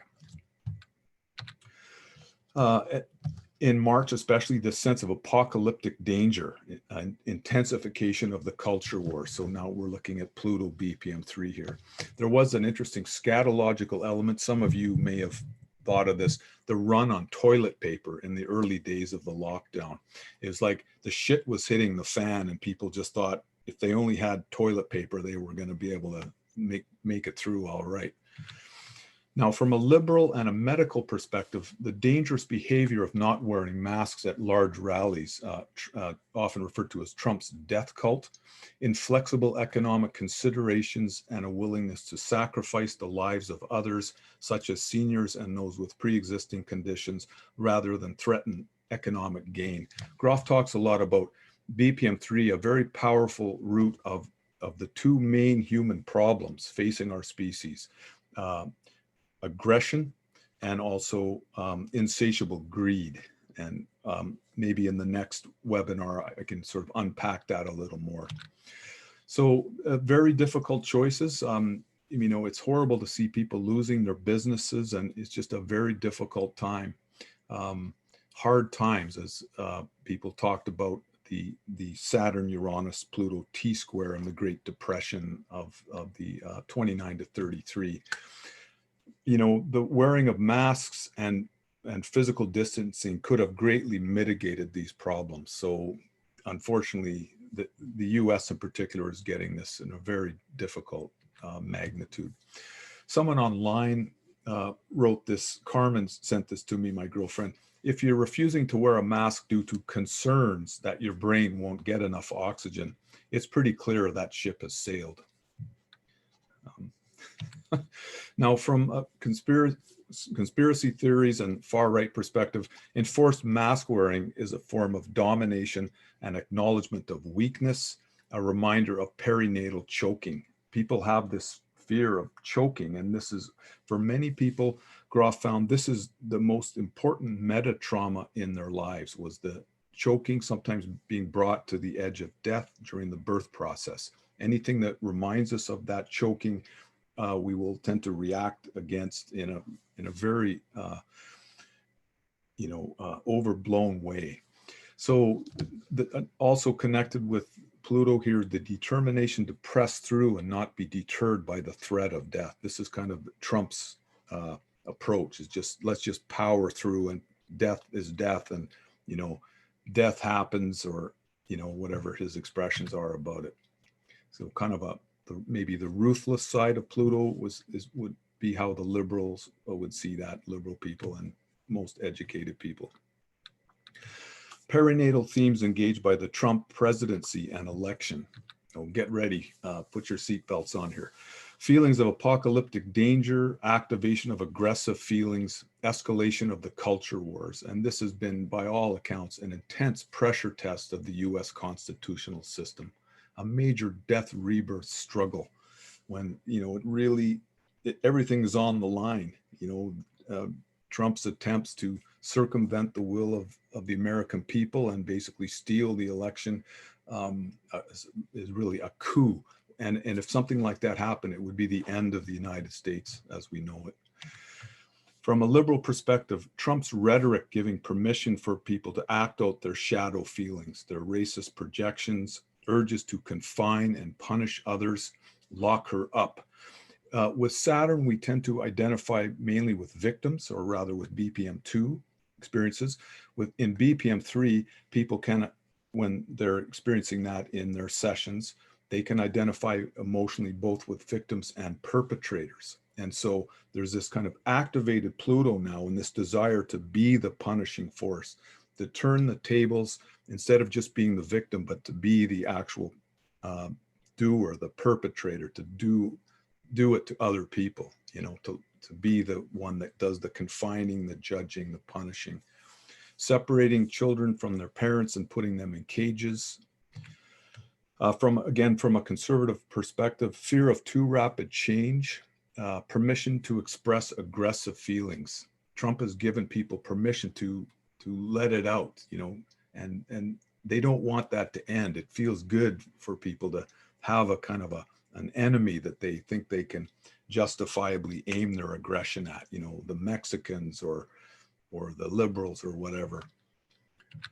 So some cartoons, love that. Either tweet or nuke, haven't decided yet that moment. Here's Trump as a kind of a baby man, just pounding on Obama with his birther, conspiracy.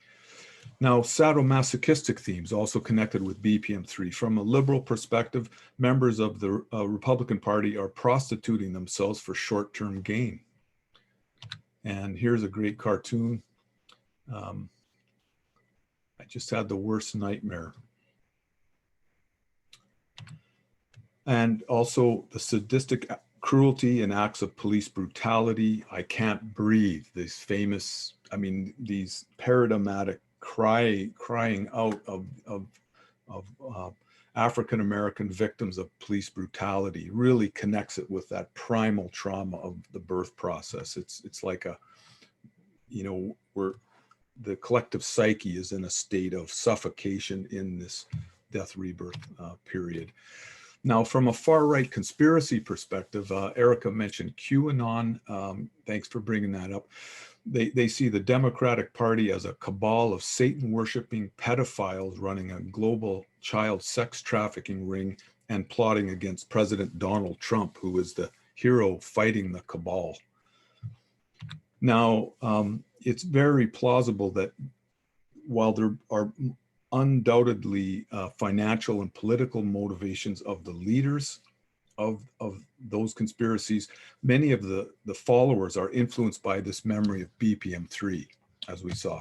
Here is a situation in which a helpless young person is assaulted by an overwhelmingly powerful force in an atmosphere of tremendous fear and dark demonic energies. It's something like a witch's Sabbath or a sort of a satanic orgy atmosphere is part of the BPM3 complex that Groff observed in his clients when they were in these therapeutic sessions. And it's very possible that people, because they have that in their psyches, can be manipulated into believing that it's actually happening in the outer world. And this doesn't mean to say that it never happens in the outer world. I think there is probably, you know, ritual satanic abuse at certain times and places in the human social underworld, but certainly not on the scale that these conspiracy theories are alleging. Now, demonic themes.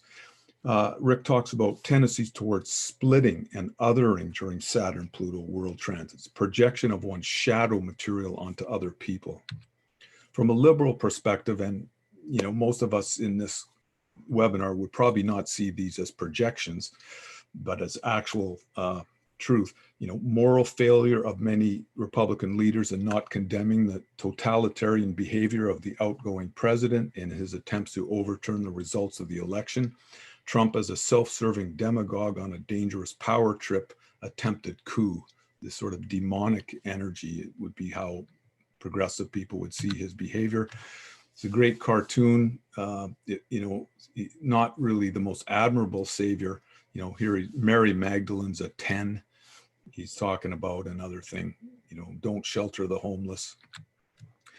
From a conservative perspective, these demonic themes manifest as their sense of this battle between good and evil, their sense that the liberal atheist agenda is trying to steal Christmas, Jesus, God, and you can see how hard they will fight to protect against that. People's spirituality is their most important thing in their lives, and to feel that that's under threat, you can understand why, you know, whether it is under threat rightly or wrongly, not to the degree they think, I'm sure, but why they would sort of react against that. Allegations of a vast conspiracy involving Hugo Chavez, FBI, and the Department of Justice.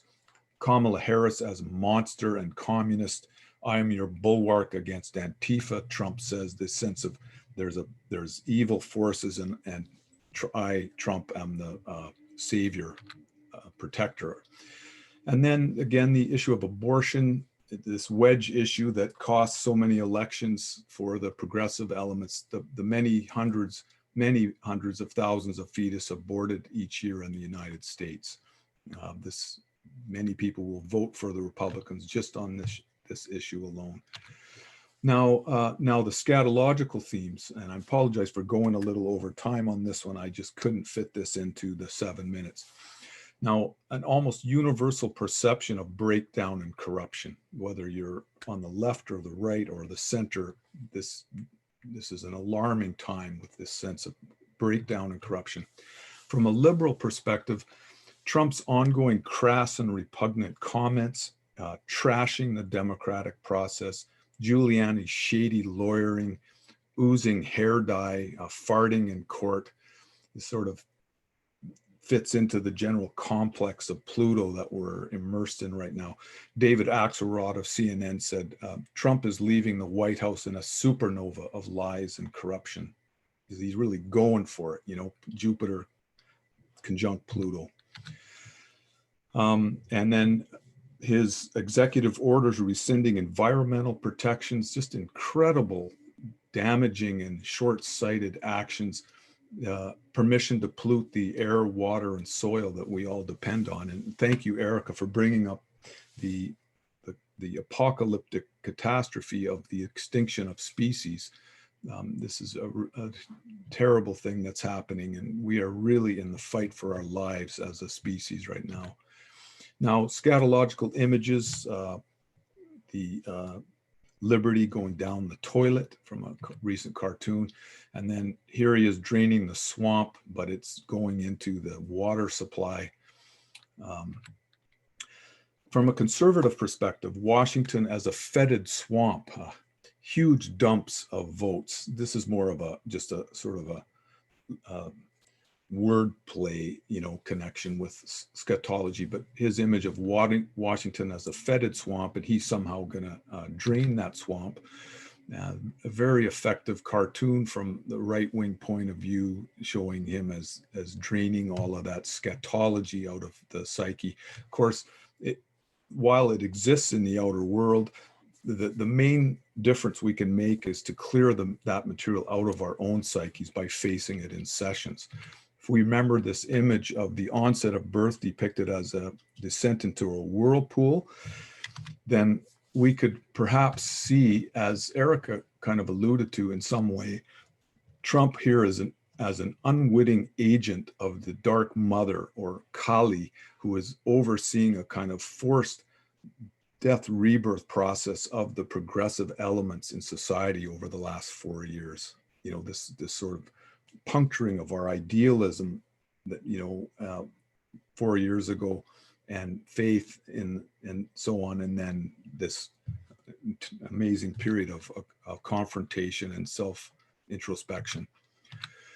And then finally, pyrocathartic themes. From a liberal perspective, the outgoing president attempting to burn down the system in spite a scorched earth policy. From a conservative perspective, out of control acts of arson during the anti-police brutality marches. This kind of arson, really does fuel a reaction on the other side. It doesn't help the cause, as opposed to peaceful, non-violent protests. Trump as a great purifier, and this would be related to pyrocatharsis, that Trump is melting away this sort of liberal opposition. On the positive side, in this last period especially, it's been a tremendous acknowledgement that there is a lot of unhealed shadow material in the collective psyche, an urgent need for more powerful inner uncovering processes. When you see how many people can be kind of misled by a demagogue like Trump, this is from my point of view, then you have to go, well, how, we're in deep shit if that's inside of people. And so the problem again comes down to psychology, psychotherapy, self-exploration. And I will now turn it over to Hey, Lisa's here. Okay, but how about if you go now, Kyle, and I'll make her a co-host so she can turn on her mic. Would that be okay? Let's check in with Lisa. Let's just see. Okay, if I can find her. Okay, just a sec.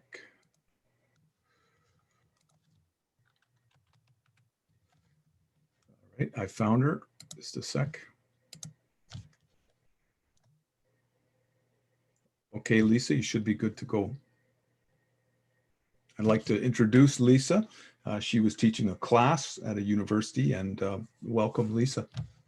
Hi everyone. Thank you so much, Renn, for inviting me, and nice to see the rest of the panel. I'm sorry that I joined a little late, and so I probably missed some fabulous discussions. So I know there may be some overlap, but I guess that's great, right? It just builds on everything. So again, I'm Lisa, Virginia.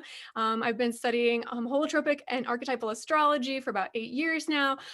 And today I wanted to talk to you about, can you see this? Trauma. And I thought this is actually a really great setup from what Renn just put on for us, because what we're talking about now, right? We're transitioning from all of the external, everything that we just saw with regard to the great organization of these mind-blowing trends that we're seeing archetypally around us, but now constellating it within and inside so that we can get a sense of how can we work with this internally as well. So you're gonna have to apologize for these slides because I'm a teacher, so I might be talking you through it in a slightly different way. But basically what I wanted to talk about in this short presentation today is just a little bit about what I mean by trauma and post-traumatic growth in the context of this discussion, and then thinking a little bit about holotropic states and how they can help us to work with trauma. And then from there, we'll transition into talking a little bit about trauma work with the transits. And honestly, 2020 has been this amazing, perfect trauma recovery arc in a sense. So if you have stuff that needs coming up and you're proactive and you're ready to work with it, the transits and sort of the environment is here to support you in doing that. Even if, you can't actually get to, say, a psychedelic or a more holotropic in-person session. And then we'll go into a little bit about what the transits are asking of you.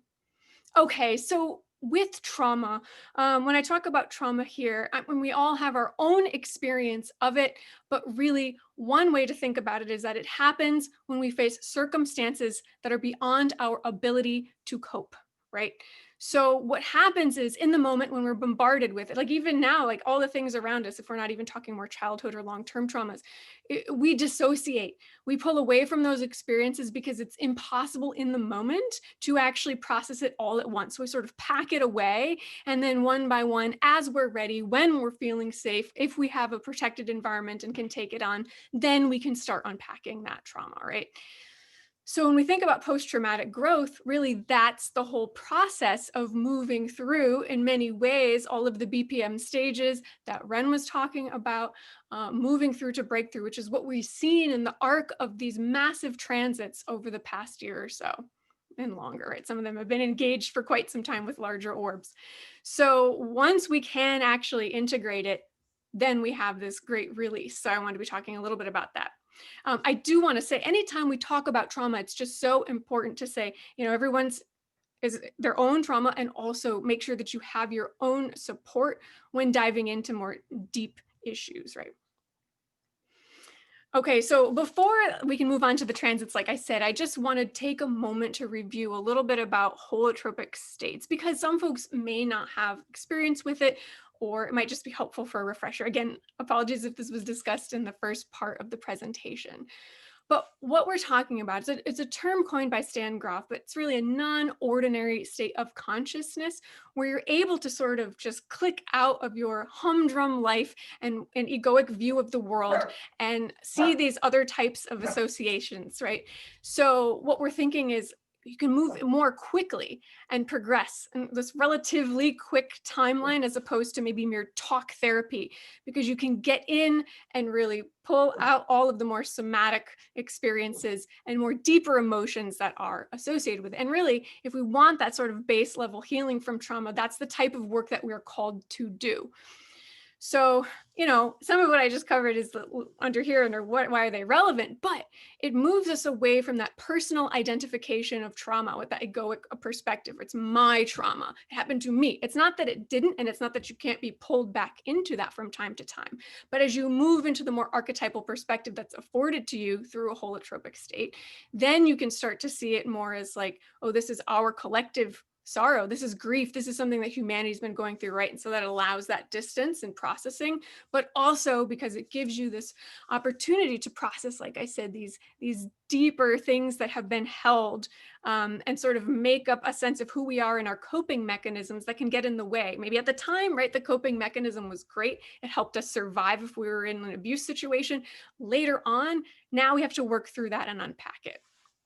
So getting into holotropic breath work, working through it in your own way in psychedelic sessions, great. However, we are in a time when it's really challenging to be able to do that because it's all the socially distanced stuff. And so I was thinking, what's another way to think about this? It's a holotropic window in a sense. And by the way, sorry, my dog is so, he's gonna join. He's barking in the background. Keep him a little quiet. So one way to think about this is sort of finding an opportunity for these different moments of processing, right? So you have these windows that can come up when you're triggered, when something sort of, I don't know, taps into the BPM 2 or 3, like we're discussing, like these folks are feeling maybe with regard to the more fringe groups, for instance, but in our own lives as well. Oh my gosh, I can't drive. This person in front of me is driving me insane. And that could sort of trigger you into this state of like empowerment, disempowerment, control, uncertainty, right? We just spiral off with all of the stresses these days. So when you have those opportunities, right, that's a way that you can start to think about, well, what can I do in the moment so that I can take advantage of this while I have this experience welling up? Because if we take that and run with it, as long as we're in a safe place, as long as we have the chance to sort of process in a good way, it's a really wonderful opportunity. So I just wanted to encourage you to think about that as ways of punctuating your weeks, your days, right, into these sort of non-ordinary states where you're looking at things with that archetypal lens. And so why is this relevant to these transits that we're talking about today? Well, in short, the intense transits of 2020 are providing immense holotropic windows for us to experience this kind of growth over and over as we have another stress on top of another, working from home, working with the dog interrupting me, working with people at home with children. They're small, but they add up, right? And these are ways that we sort of are forced out of our routines, challenges our assumptions, tests our relationships, and we immediately can be thrown into these very, very deep and sometimes scary emotional feelings that have been in place for a long time because of repressed trauma that we have not dealt with. So again, this is a wonderful opportunity to deal with deep trauma if it's something that you have been struggling with for years and years. And we all have in our own way, right?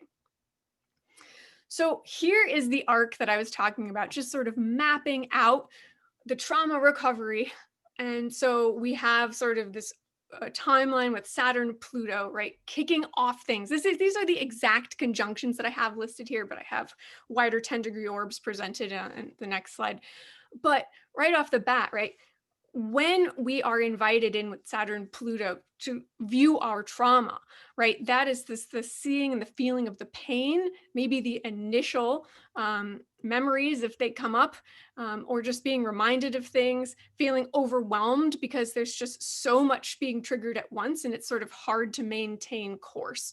So with these conjunctions sort of kicking off these feelings within us and hitting on them again and again, over the course of, quite some time, that's sort of setting the tone. It's this like sort of tenor, this bass like beat behind all of us, right? That's sort of allowing us to go in and explore it. And you cannot avoid it anymore, right? If you wanted to, you can't. And my goodness, I have to say, I've been called to task time and time again when I thought I'd put something to rest and then it comes up again. So we can thank that for that, right? So that's sort of the basis, digging in, getting in there, pulling up that trauma. Then when we move along to the Jupiter-Pluto conjunction, there's this sort of feeling of an opportunity to actually get to the depths that we need to see significant healing.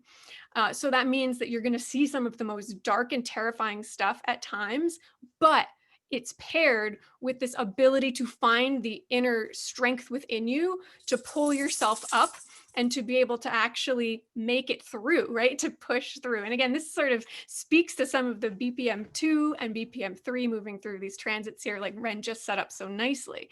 But it's knowing that resilience is there, moving out of being stuck or unstuck.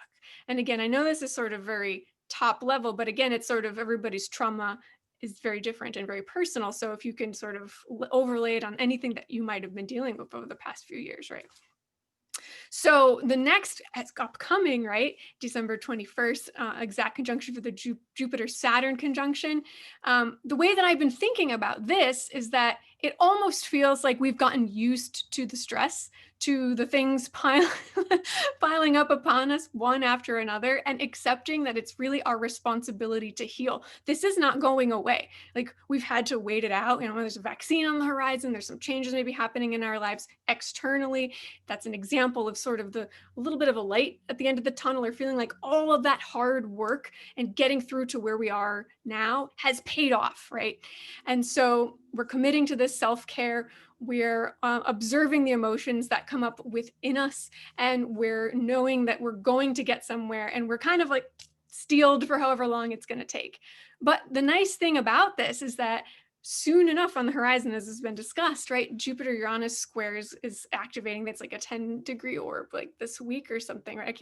I have it on the next slide, but it's soon. It's kicking in. And this is when, maybe we've been so stuck with a particular view of the world. We feel like there's no way out. We've had glimpses of hope, but we're still working. And then all of a sudden, there's this intense breakthrough energy that gives us another way of seeing ourselves, seeing the patterns. Maybe this person that was always a problem in our lives no longer is a big issue. They sort of like disappear. Or the job that we've always wanted to leave, we finally have the courage to do so. Or maybe we want to move, or maybe we've made some other internal progress that allows us to see things just differently and be happier. So the point is all of this stuff happening on the outside, if you're tending to yourself in these moments, in these holotropic states, when they arrive collectively over time, we're going through this, equal opportunity, collective healing process, as it were. So I just wanted to pose a few questions that each of these sort of deities, shall we say, the archetypes ask of us as we're processing through each of these steps. So, Goddess Kali has emerged a few times now in discussion, and here she is again. But with the Saturn-Pluto conjunction, oh my goodness, she's asking you, how are you going to surrender? No, she's not asking. She's not asking.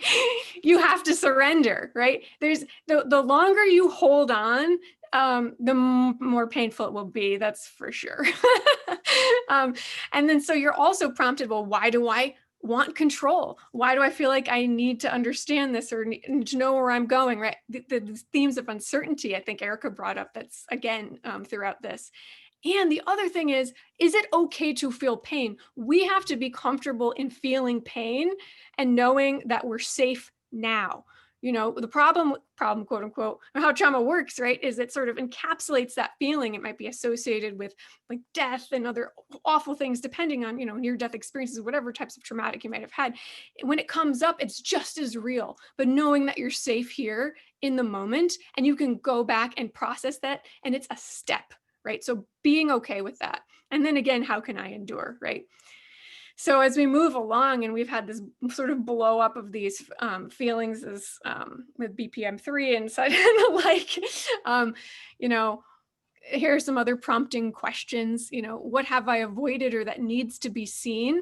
And then again, the sitting with this darkness, but knowing that you have resilience. So trying to find those places within you to pause, to find those moments where maybe, you understand, you're gonna take a quick time out, all of this intensity is going on, I'm gonna breathe, do what I need to do, okay, back in, and I'm gonna hold that darkness for as long as I need to. But then the power to heal comes in as well. And then there's just a couple more.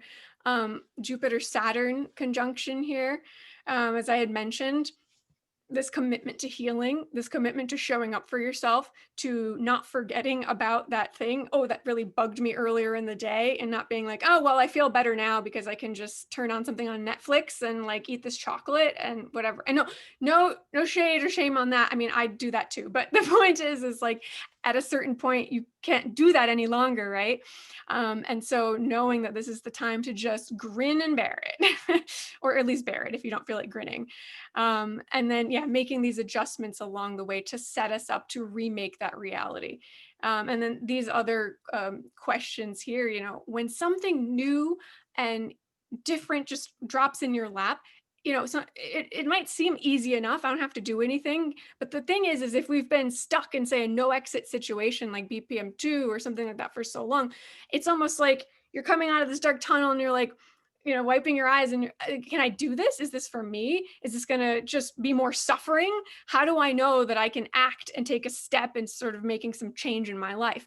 There's can be fear around that. So being able to, again, surrender, let go into that uncertainty, but accepting and seeing again at that archetypal level that there's a change in outlook, right? There's something within you that now sees this as an opportunity when before you couldn't, right? So again, these are all steps in terms of moving through and out of more unprocessed or repressed traumas, wherever they lie as landmines sort of within you, allowing them to come up and then being able to see them out and through. And sort of, the thing is like the hope is on the horizon. I know it's not all over, but it is going to be a little bit more flashy and exciting. We'll have more options on the table. At least that's my hope. It's what I've seen so far anyway, a little bit too. So just in closing, I just wanted to say, this really is the work. I mean, I believe very strongly if you are not committed to really just looking at these difficult things within yourself, stepping into those moments, crying, punching the couch, even if you can't go into session, like I said, it's really upon us to do that, because how else are we going to shift these broader societal things that we're seeing unless we take that upon us, and then we can turn to others and sort of help them carry and receive it and not be so terrified as well, right? So it sort of raises all boats or whatever. I'm sure there's a more concise way of saying that metaphor. So anyway, thank you again so much. I don't know what you guys did at the very beginning, so I just included here a little bit of info about me. If you'd like to learn more, this is a super outdated website, by the way, but it's there and you can reach me. That's my other name that I was playing around with, having some fun with, the Mystic Midwife, helping birth you all into new self-awareness, and whoever wants to listen, right? So anyway, thank you so much. Yeah, that was really fun to be able to share with you. And I guess now I'm going to be handing it over to Kyle, right? Yeah. Yeah, that was great. Wow, what a great infusion of positivity and healing, and loved it. What I want to do is bounce over to the timeline and just kind of add some extra perspective. I think this, share that. So here's the triple conjunction, and then here's Saturn Pluto again from 2019, 2020 to 2021. And then here's the Jupiter Pluto that we saw earlier. And then here's the third part, the Jupiter conjunct Saturn, which is coming up. What I'm hoping for this is a peaceful transition of power. Laura Machete has mentioned Death of Kings before.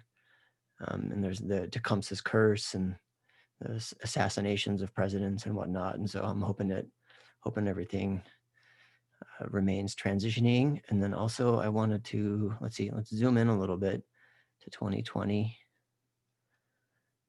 and add Mars, like Becca was saying. So here, let's go a day. Here was that first pass.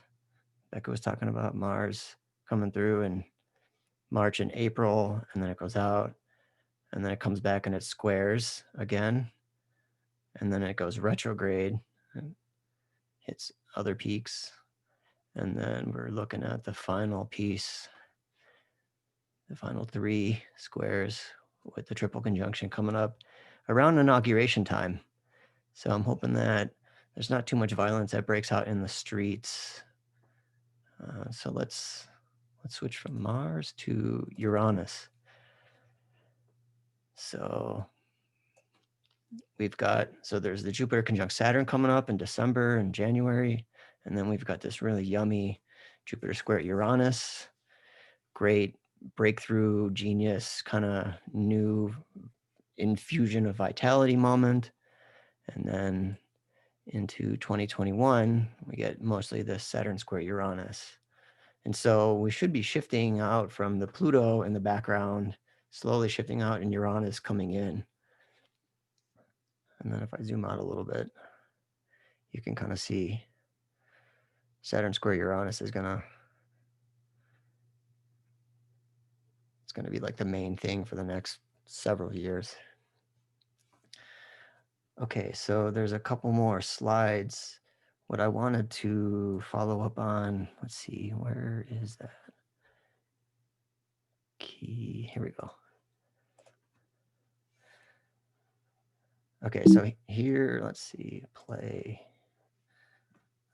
So going back to COVID again, here's what we looked at with the US, because it's got the closest correlations.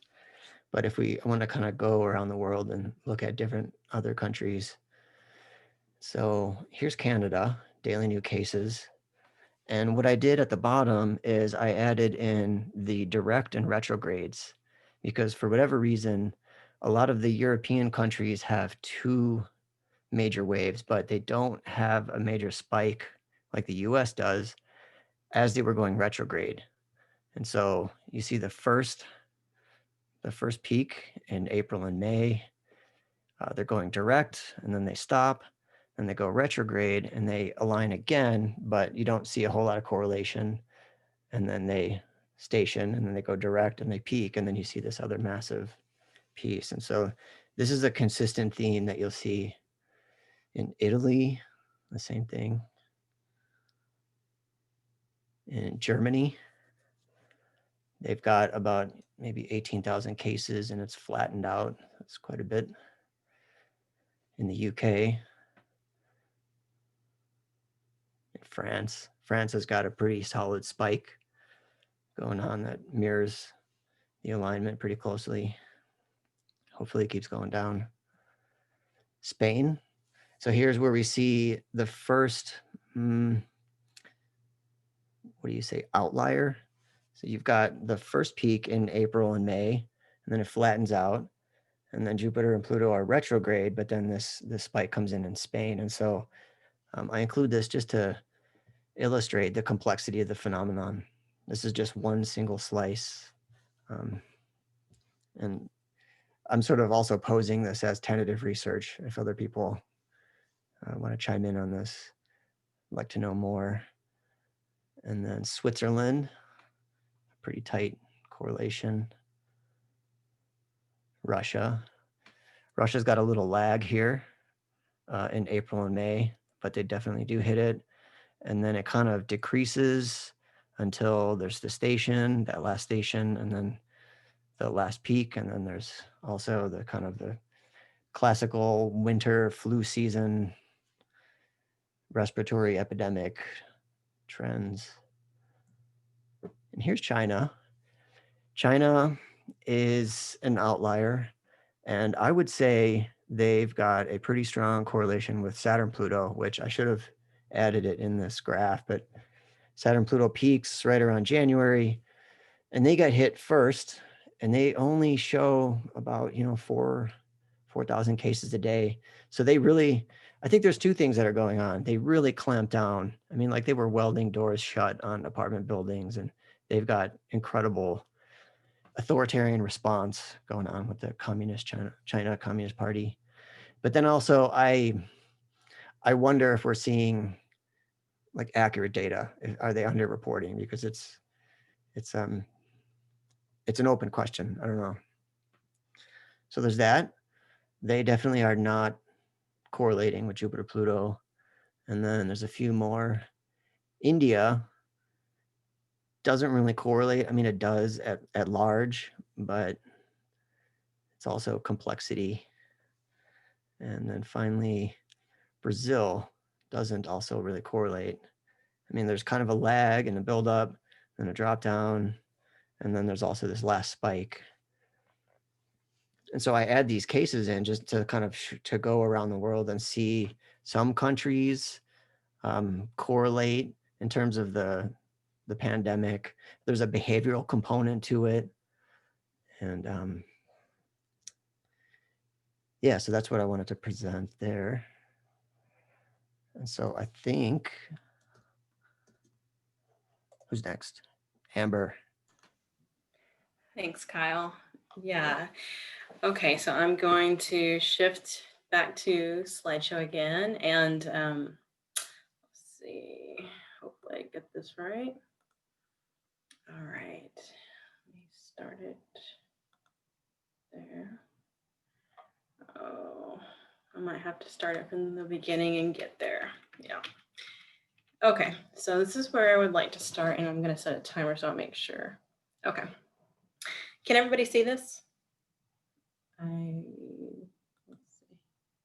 Can you see this? The screen share, the imagery that I added? Yes. Okay. Thank you. Okay.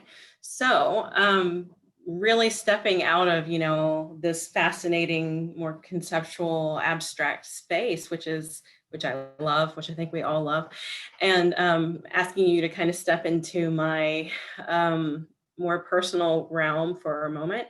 So earlier I shared a dream, and I'd like to begin the second segment here, kind of just touching on some of the themes that came out from the dream work that I did.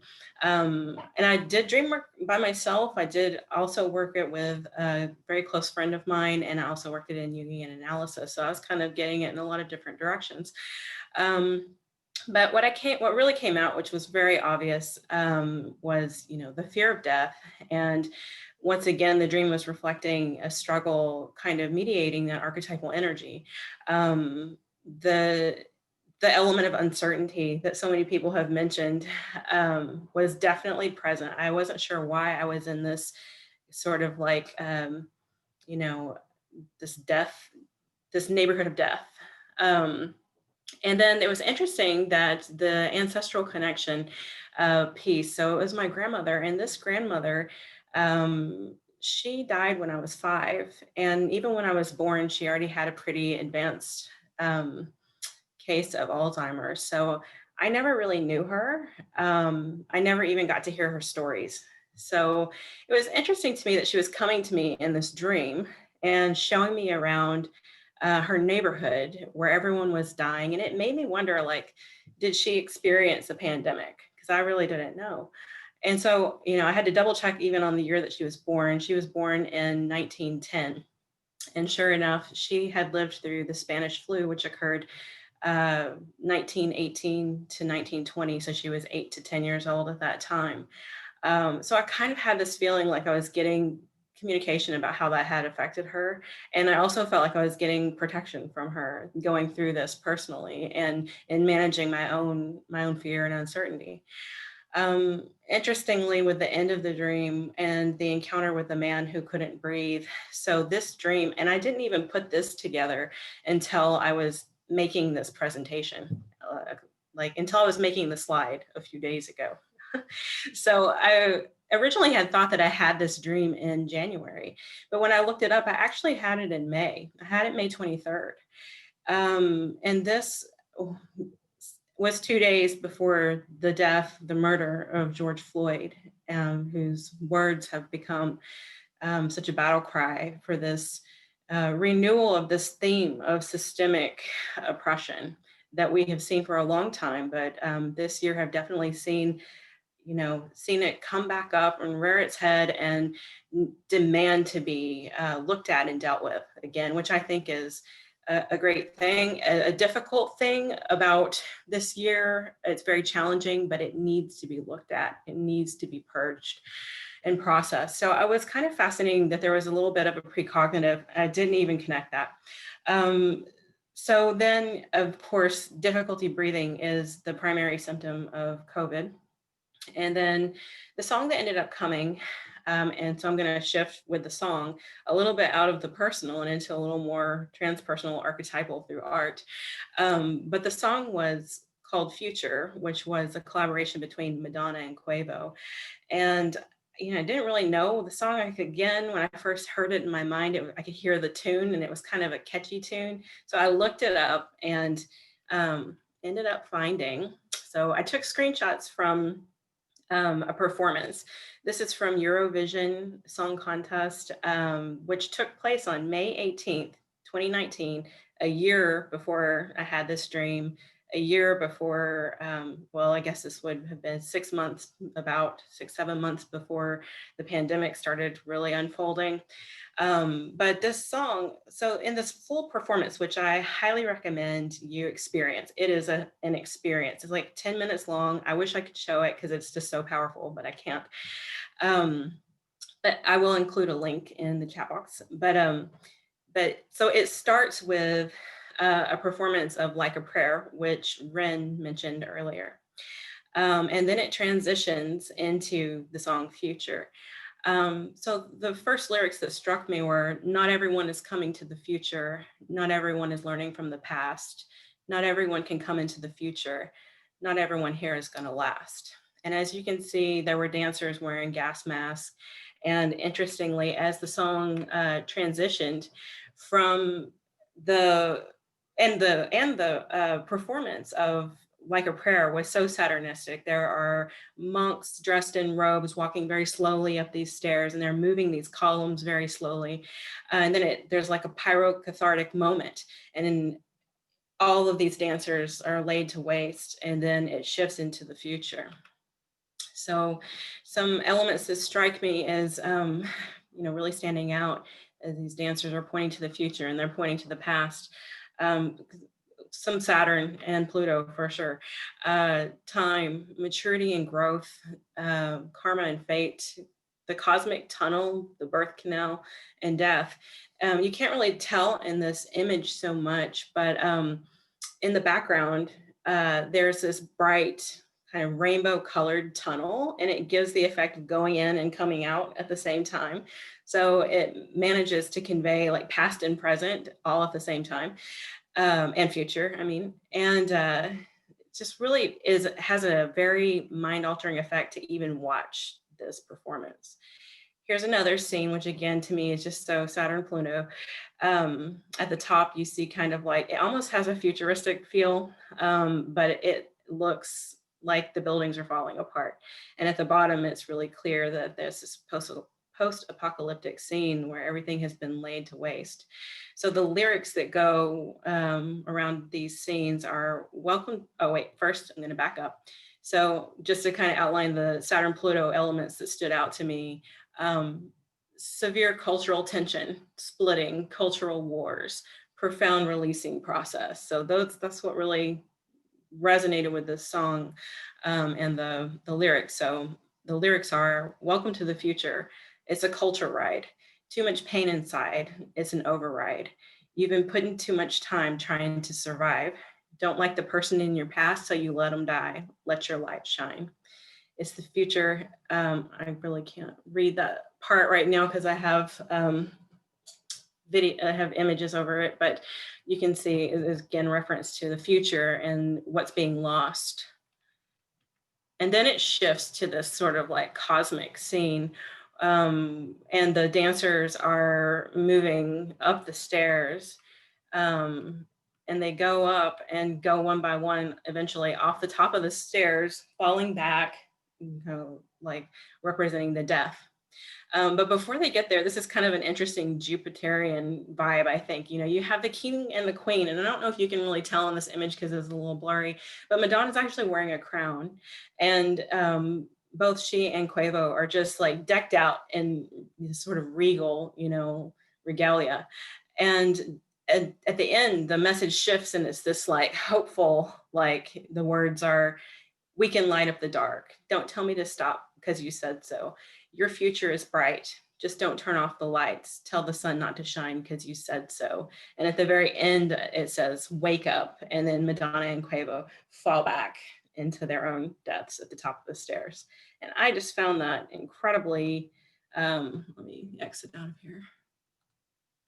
I just found that so moving. And that song, interestingly enough, I was kind of obsessed with it. Like I had to listen to it all the time. And it somehow brought relief to the anxiety that I was feeling. And I came to realize that it was a container for all of this intense energy that was running through me.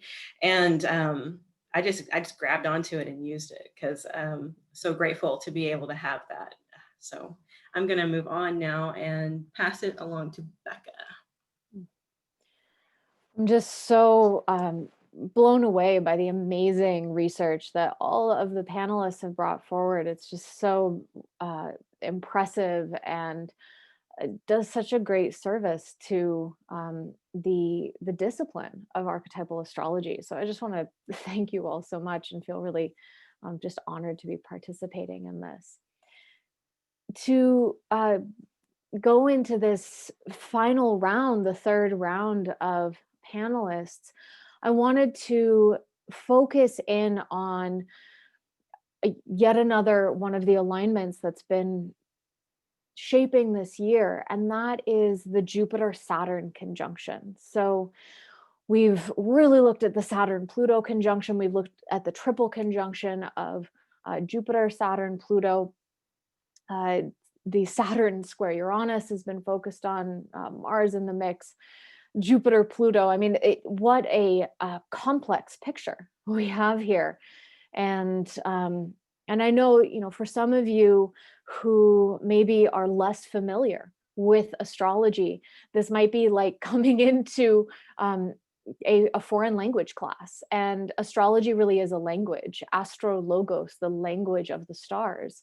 And so for those of you who might be newer to this perspective, I just want to encourage you to take in what you intuitively understand. Maybe you'll leave this presentation without remembering a single name of a planetary combination, but if there's a feeling of what each of us has brought forward that helps shape how you move through this last part of 2020 and into 2021, I think that's really what we're all aiming for. And that you can find something that helps support you in your life and helps make sense of what we've all been experiencing, both collectively and in our own personal, individual, unique ways. So to look at this Jupiter-Saturn conjunction, Jupiter and Saturn have been in alignment with each other throughout this year, throughout 2020. And these two planets are the last planets visible to the naked eye in our solar system. So the conjunction of these two planets has held a very significant role throughout the astrological tradition. The conjunction of Saturn and Jupiter has been called the Great Conjunction because it is an alignment of the greats of our solar system, the two largest planets visible to the naked eye. And indeed, you can see them. You can see them getting closer and closer to each other night after night right now. And they're visible early in the evening.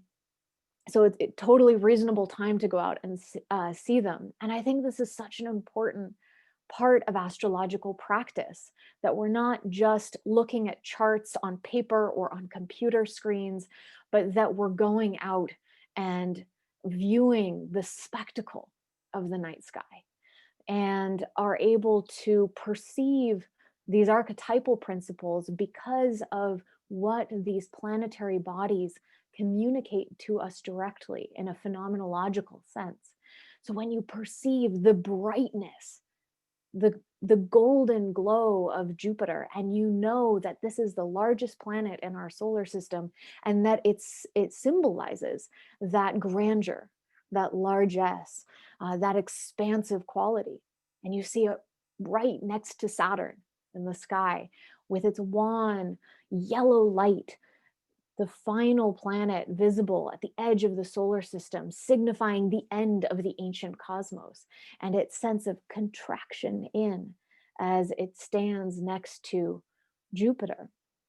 Even from an astronomical perspective, it's extraordinary to think about the conjunction of these two massive bodies, that their gravitational pull actually has an effect on the sun itself, on the sun's rotation, on the output of solar energy. It's affected by the pull of Jupiter and Saturn when they're both on the same side of the solar system. So Jupiter and Saturn, the Great Conjunction, happens every 20 years. And we can see the correlations between Jupiter-Saturn conjunctions and significant social shifts, the ending of regimes, the beginning of new eras.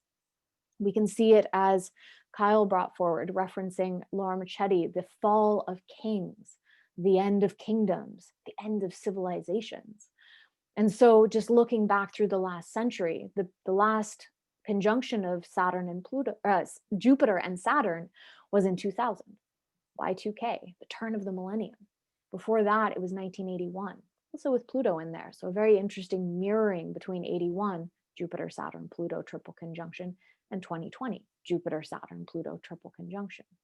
Before that, 1961 was the Jupiter, Saturn conjunction. In 1941, 1921.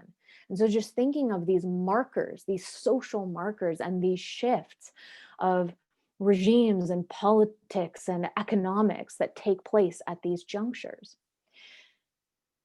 As Jupiter and Saturn get closer and closer together in these coming days, they will perfect their alignment on December 21st.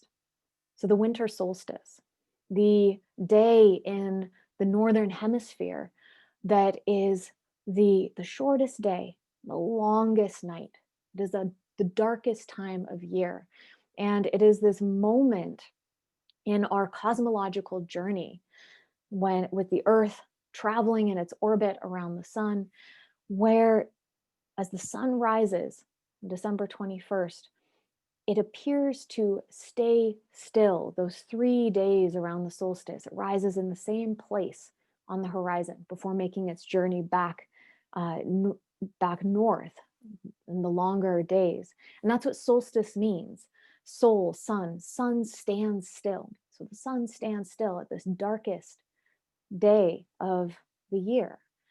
And by exquisite cosmological synchronicity, that is the same day that Jupiter and Saturn make their exact conjunction. They've been coming closer together all year, and they will touch, they will kiss visibly, not literally, in the night sky.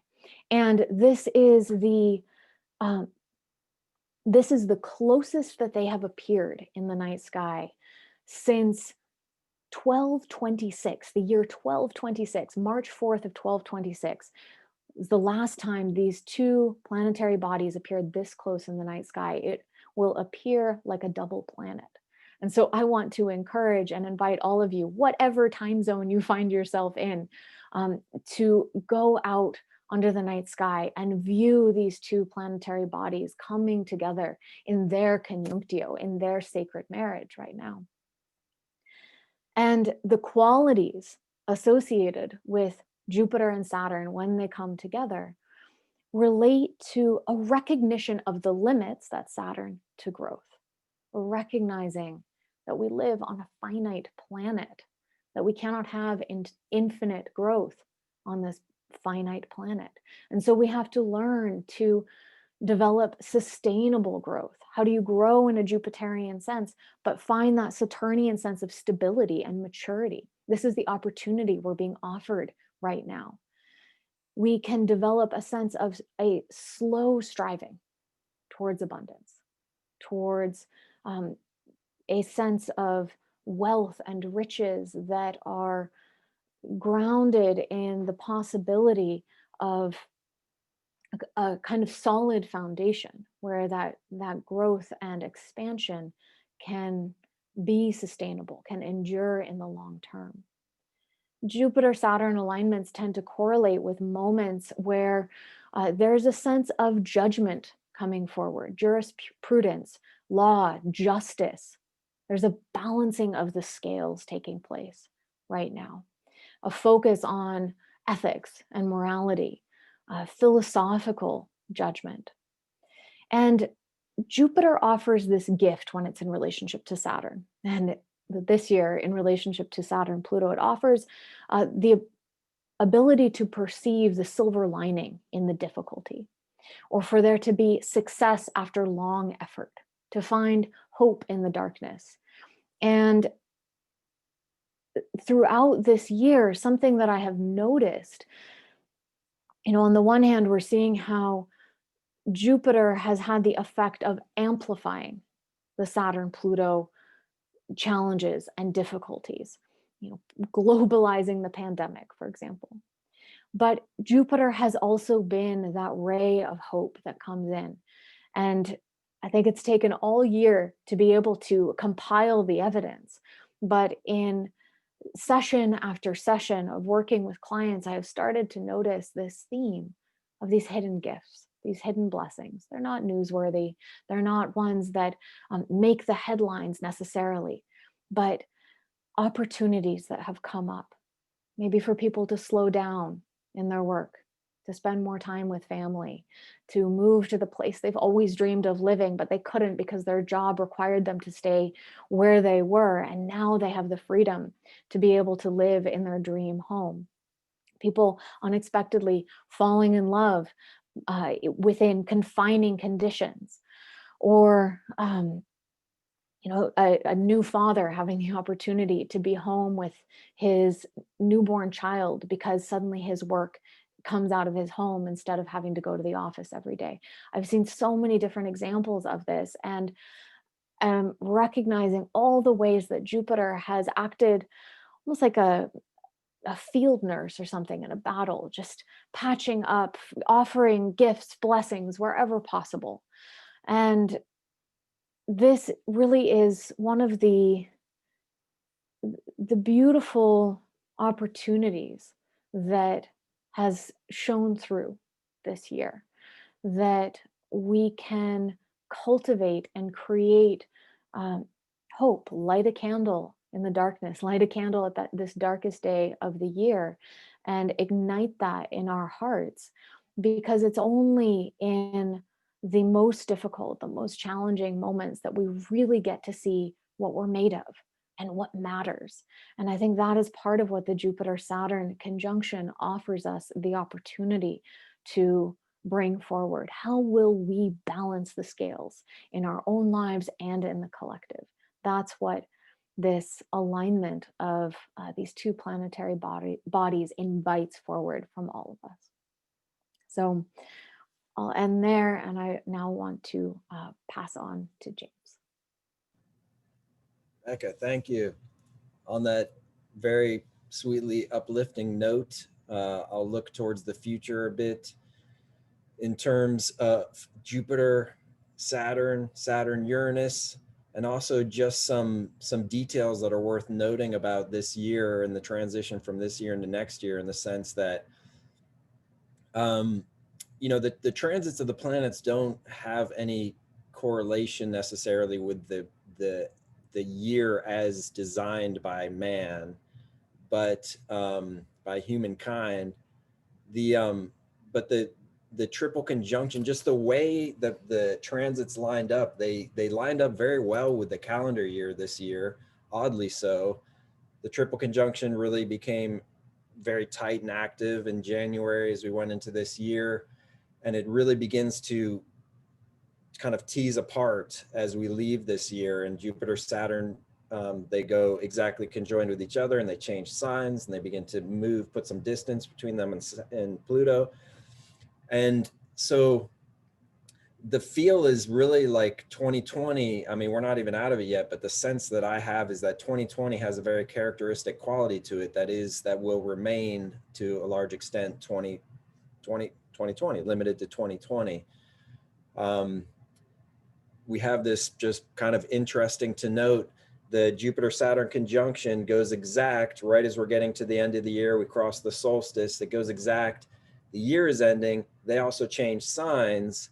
They're beginning to leave the triple conjunction, and they go into a tight aspect with Uranus, different energy, which will then be a part of 2021. So there's just a general shift. And also, just like Becca was saying, and I'm sure all my fellow colleagues have observed this, that in working with clients, there's a sense too of life shifts coming up, of that the turn from one year to the next. 2020 2021 tends to invite in like these just changes, shifts, the energy shifts on a personal level, energy shifts on a collective level.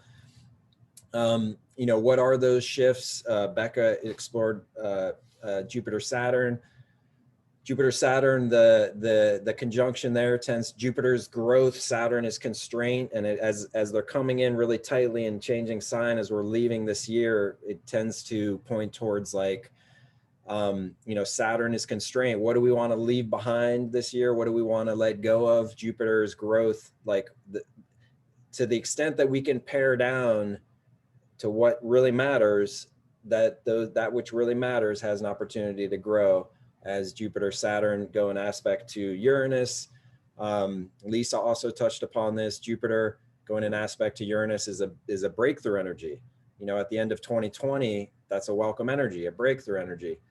And then we have 2021, which is really very strongly colored by the Saturn-Uranus square.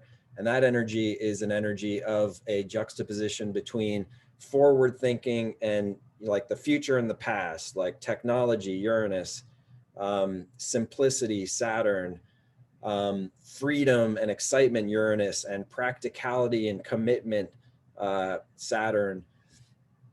And so I just want to throw those out there, some things to note that, you know, going from 2020 to 2021 is a pretty abrupt transition, a fairly marked change.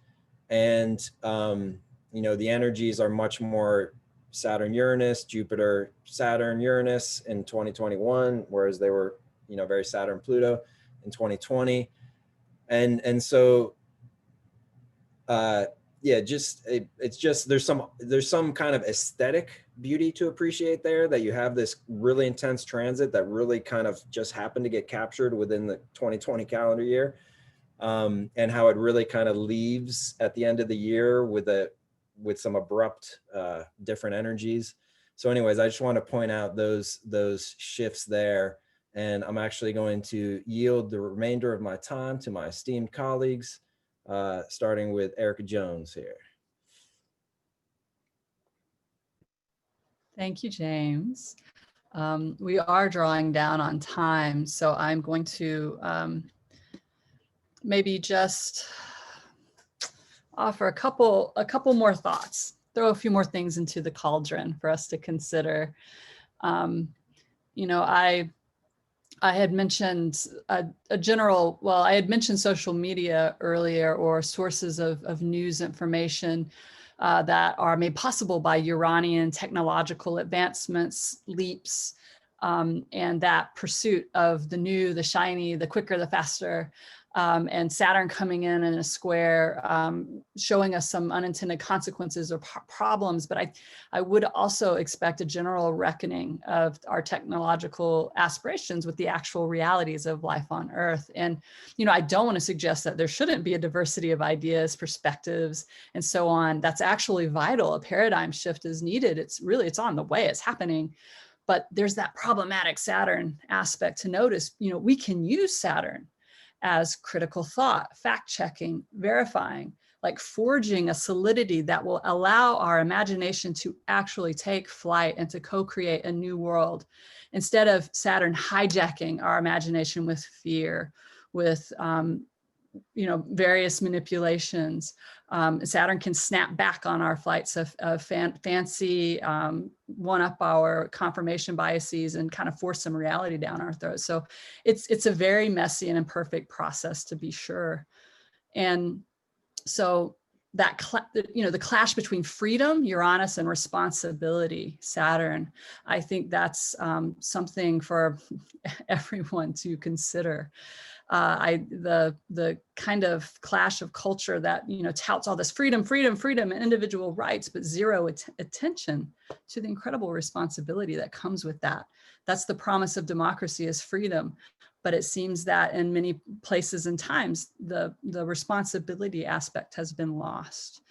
And I will just end with an interesting description of the Kali Yuga. It's a Hindu concept of the Iron Age, and an idea that we are in a time that is degenerating. Things are falling apart, so that it's cyclical. It's a cyclical idea, so that something new can be born, right? But we're in it. We're in the falling apart. And one of my spiritual teachers, Dzongtsar Khyentse Rinpoche, suggested that instead of thinking of it as a degenerate age, perhaps as a volatile age. It's a volatile time. Many different things could happen.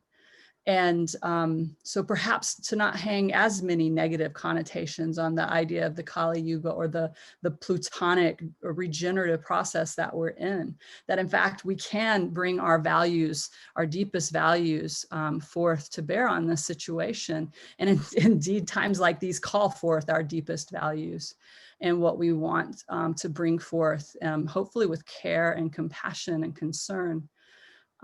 So I will leave it at that, and thank you everyone for your attendance and participation, and I shall pass to Renn.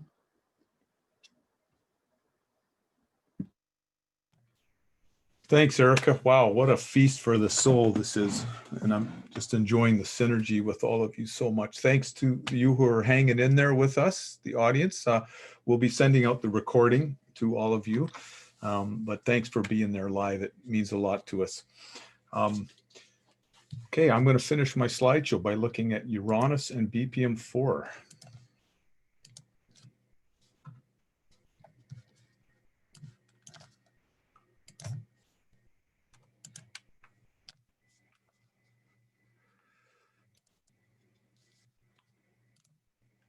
How's that? You see that?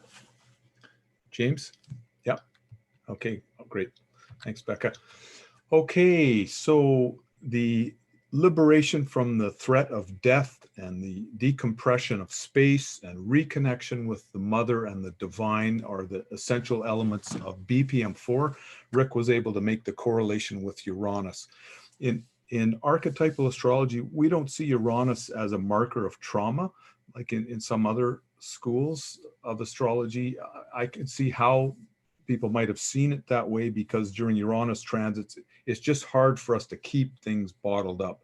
And that could be the moment when things break out of it, you know, in not the easiest ways. But if we're pursuing deep self-exploration, then we come to really cherish and look forward to these transits, because they always represent another opportunity for rebirth, for transcendence, for healing, coming to a new level. So a sense of opening and awakening, ecstatic feelings of rebirth, renewal, redemption, and forgiveness, feelings of planetary citizenship and universal sisterhood and brotherhood. People have these experiences. Connecting with celestial light, harmony of the spheres, peacock feathers, a brilliant white or blinding light as people are reliving these rebirth experiences. The inside of giant halls and cathedrals that depict the opening and decompression of space as the infant exits the birth canal. Being held in the hands of the great mother goddess. We can identify with the rebirth of Persephone, of Christ, of Osiris, Dionysus, and other deities.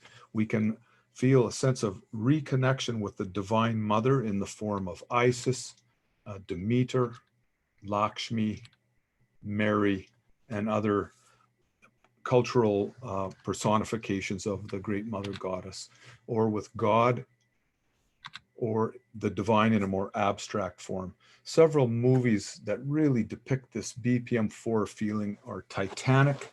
It's such a redemptive movie. This scene of sort of flying at the front of the ship was a blessed moment for the entire culture, a sense of transcendence, being liberated out of a constricting lifetime that she would have lived if she hadn't met him, and with the element of water involved in it.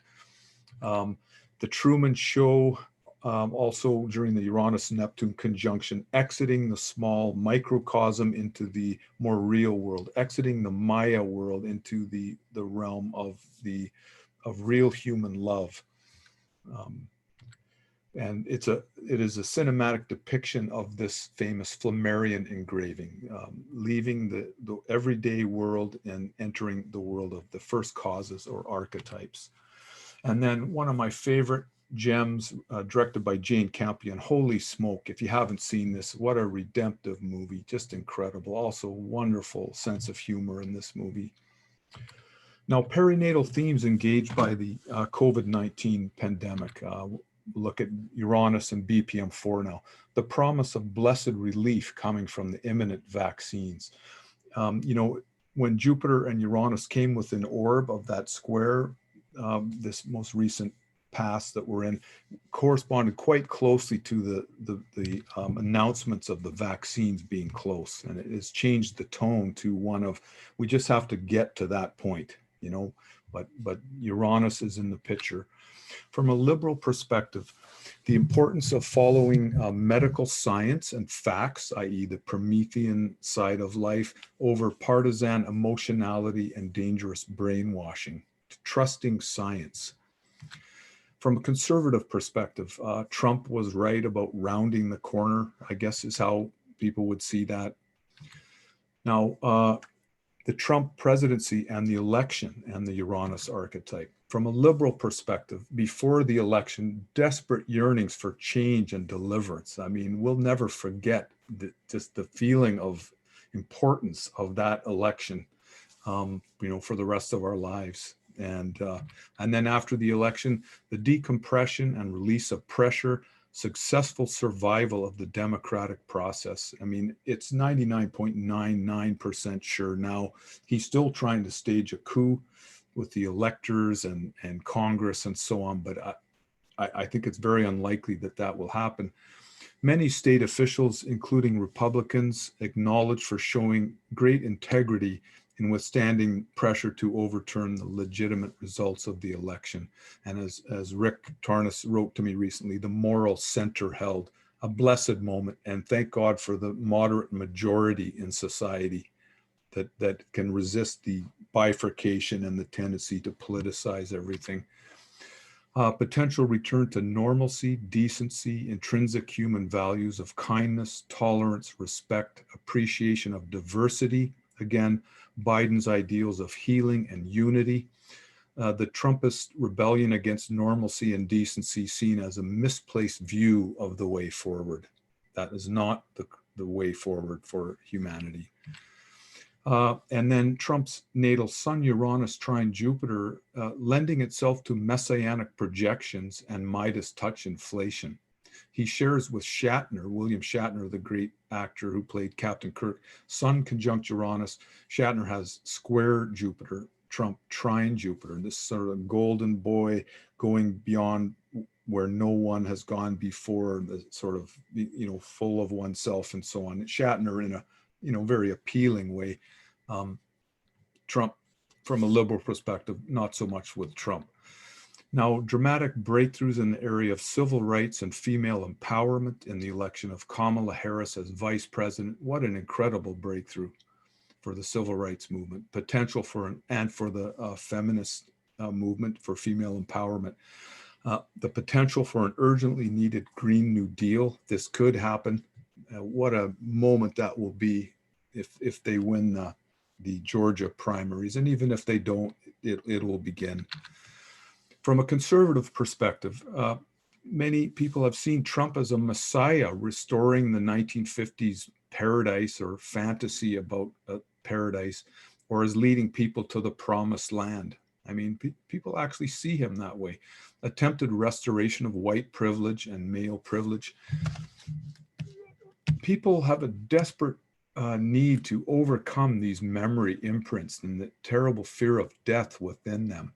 And so white privilege, male privilege are attempts to kind of bolster one's ego and gain some kind of power over nature, power over others, but it in no way solves this deeper problem of our mortality, of these traumas within us, and actually gives us an opportunity to create negative karma if we have that kind of power. So it's understandable why people want to grab their privileges and run with them, but these things do not solve the greater problems of life, the problem of death and the need to reconnect with the divine. So Trump as a rebel hero unbound by convention, a standard line when people are interviewed at Trump rallies is, we just can't take orders. There's a highly activated Uranus right now, that Pluto Uranus. And, he received the rebel vote in 2016. It could have just as easily gone to Bernie Sanders. People just wanted to rebel, so that gives us hope that this is not just a kind of a dark energy, is how liberals would see it, that is going to continue, but a lot of it is this Uranian rebellion, desire for a change. Now, finally, an opportunity for people to freely express and be comfortable with their shadow emotions, especially anger and selfishness. Trump made it okay to be, redneck, to be racist. He's like, he made fun of it. He made it like a fun thing for people to get in touch with those feelings. And, in very negative ways, in divisive ways in our society. One brief shining moment that was Trump-a-lot. That's a reference to Camelot, and that's how some people will look back probably at this 4-year period. Now, the intolerable return to normalcy. Don't bottle us and our feelings back in. People are desperate to keep that wave going, to feel their feelings and have that be okay, their shadow emotions. Don't go back to the normal everyday world, because then that just means they have to stuff those feelings back in. But there's another way. There's a third way. And people have talked about this Saturn-Uranus tension between, let's say in this case, repression and acting out. The third way is you can feel those feelings and express them in healing sessions, in deep self-exploration where you don't create karma. And that really is the way forward here.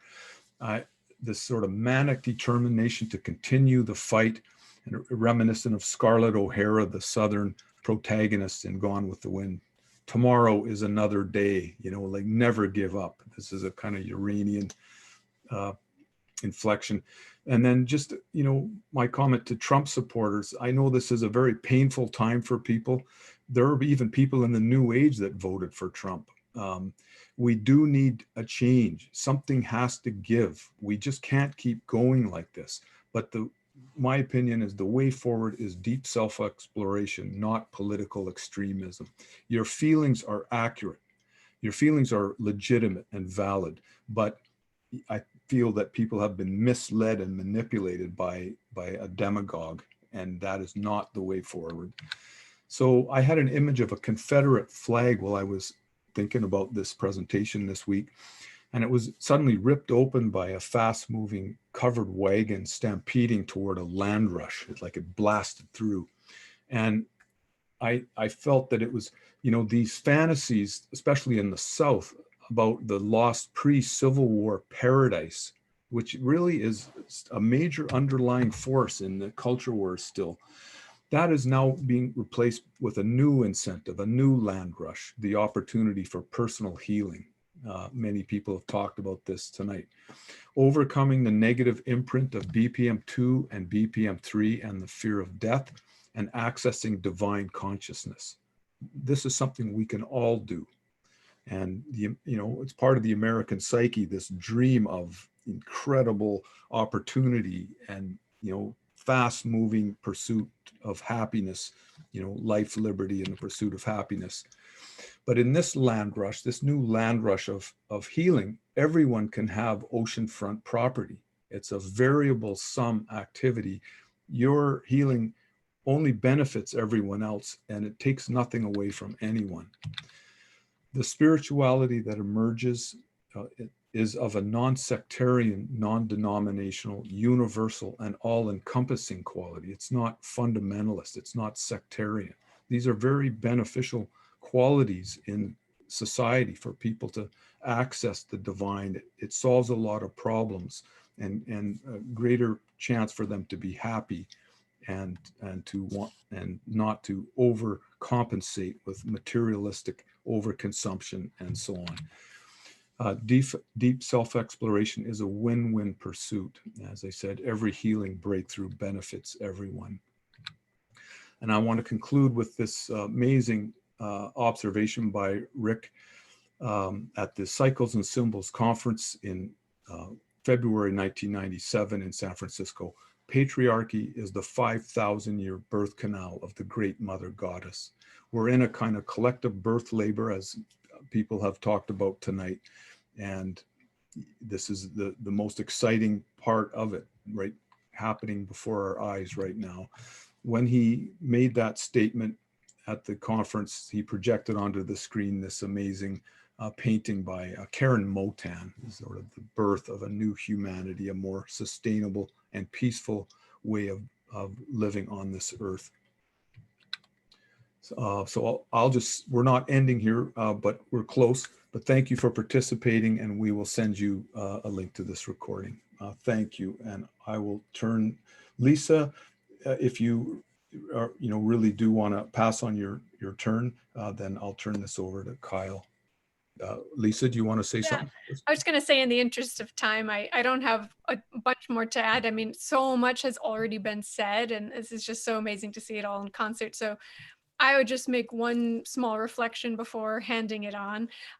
Just that I know that some folks might be interested in doing this type of work, and obviously we're in internal work, and we're in a phase where it's a giant field. All these planets are in such conjunction, but with Mars moving through and squaring all of these again, as it has turned retrograde, moving through Aries, I think it's going to start ticking off some of these feelings again, so you can sort of have more pointed experience of this again to help you integrate. So it's sort of this final pass, like I think through February, and as all of this is sort of unfolding that we've been talking about. So it's another chance to access these more transformational forces within us as well. So I'll leave it at that, and then we can pass it on.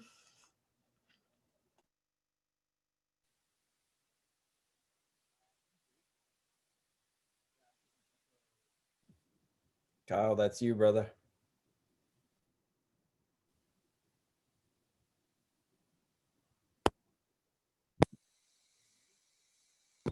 No? Can you hear me now? Yes. You can. Okay.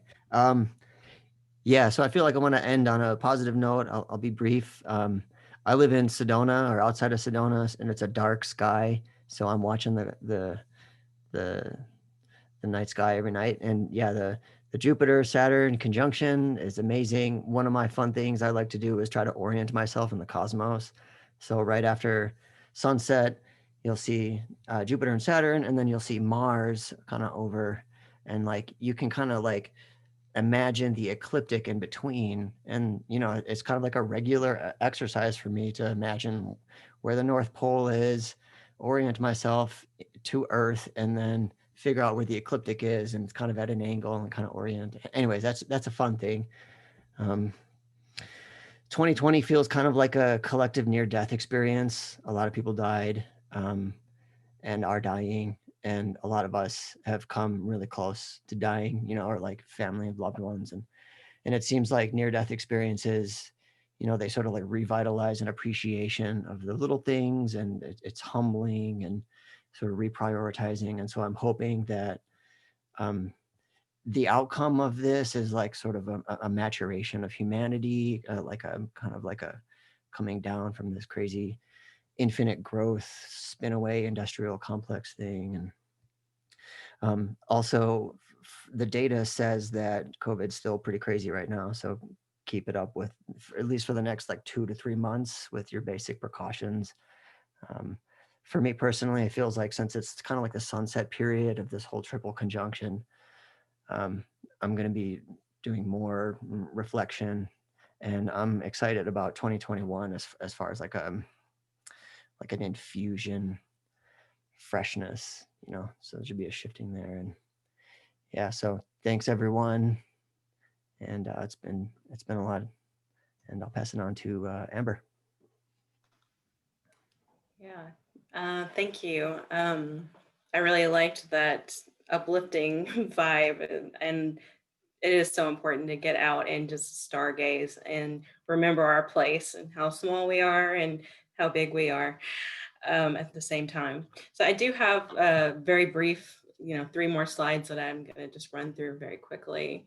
Let me get this going and get back there. Okay, so I just wanted to, briefly return to this idea of mediating archetypal energies. And I want to say too, that so often it seems like if you have a psychedelic therapy practice, or if you do holotropic breath work, so often it just feels like we have to wait for these big holotropic opportunities. But I really think it's important to integrate the smaller practices and engage in smaller ways all the time, so that we're constantly expanding ourselves beyond our personal and growing it a little bit. And it can be a tricky thing to do. So there can be times when it can be overwhelming and kind of expand too much and then contract back down. So it's important to, have practices like yoga or exercise, even just going for hikes. I love this picture of this woman meditating next to her dog, because one of the things that came through with this year, I don't, pets have just like skyrocketed. People have been getting pets. And I just think that's a really beautiful way, that we're connecting even more. And I certainly connect through pets and value that very much. But I also wanted to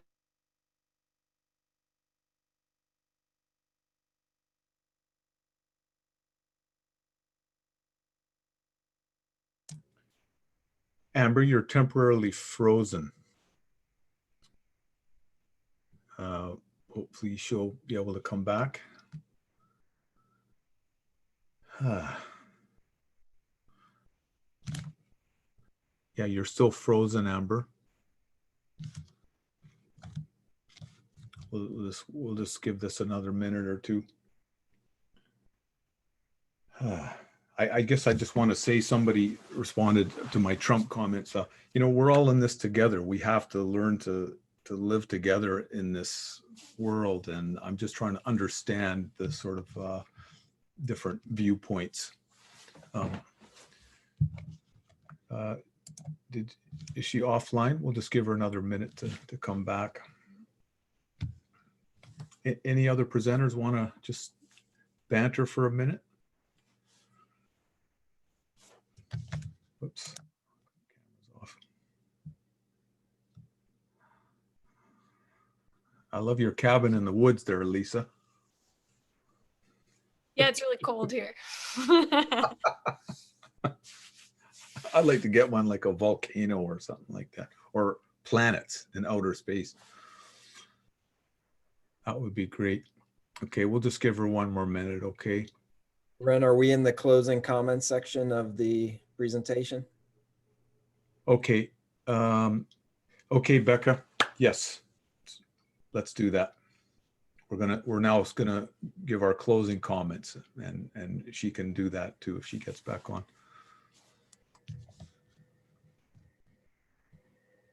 Go ahead, Becca. Oh, okay, sorry. I mean, I wanted to say thank you all to the audience, the participants, for being here. It's just an extraordinary turnout, and it's really been wonderful to share this space with all of you. And special thanks, of course, to the panelists. Just beautiful, well-researched presentations. I learned so much from each one of you. And yeah, just in closing, I guess we talked about in our farewells, just saying, you know, how to be connected to us. My website is just my name. It's beccatarnas.com. So everything I do is available there. I offer monthly forecasts of the upcoming lunation cycles transits. So if you ever want to hop in and join on one of those, all the information is available at beccatarnas.com.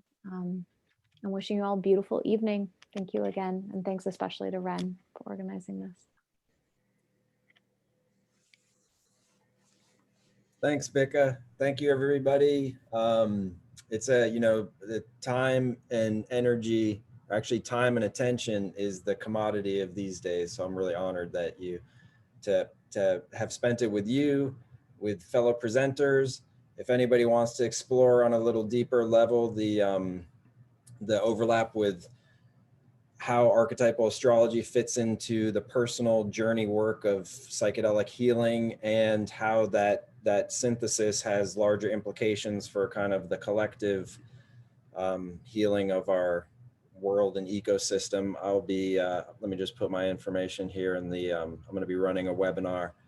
And so I'm going to put my information in the chat box so you can have my contact information and the upcoming webinar, which is just free and open like this one. And thank you again, everybody. Thank you to Renn, because this has been such a wonderful opportunity. I'm so grateful. Thank you so much. Yes, I will join the chorus of gratitude for a wonderful evening, and for all the different insights. I feel much more holding all of Saturn and Uranus instead of the kind of churning feeling. Thank you. And you'll find me at realimaginal.com. I'm Erica Jones. And I'll be launching a year-long course called the Community Prism.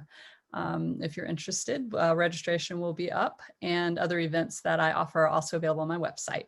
And I'll throw the URL in the chat. And I will pass to Renn.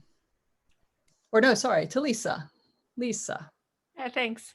Yeah, again, thank you so much, Renn, for organizing all of us. And it's just been such an honor to present with all of you, and amazing to see all of the synergies and how everything came together. And if you'd like to follow me, I am picking up my Instagram again, but I'm going through a rebrand, and my former name, I'll probably still keep it at some level, is The Mystic Midwife. I got a couple direct message questions. So if you're curious, I can just show you right here. It's themysticmidwife.com. That's where you can look at my posts and readings. And then you can also direct email me at either of these. So I can put it in the chat box too. But yeah, so thank you again so much. It was lovely to share an evening with you. Thank you.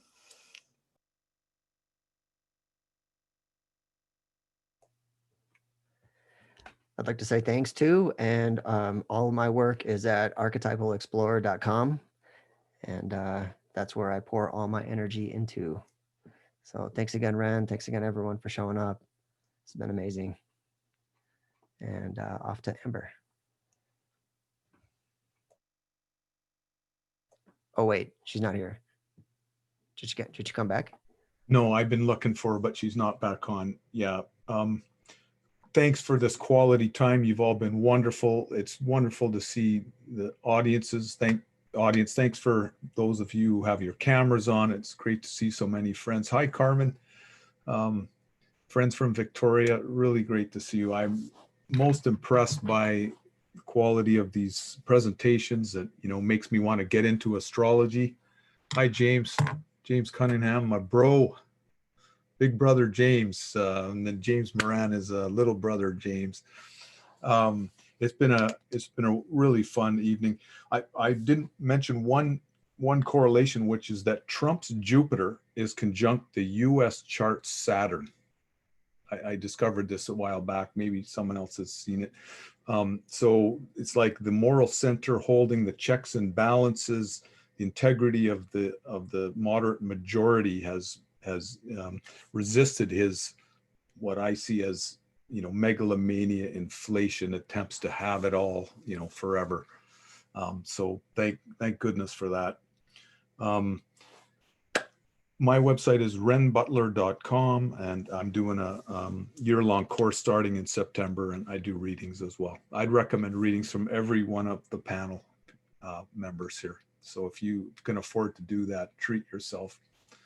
Thank you all so much. And let me see if I can turn your mics on. We can all just say a quick goodbye. Allow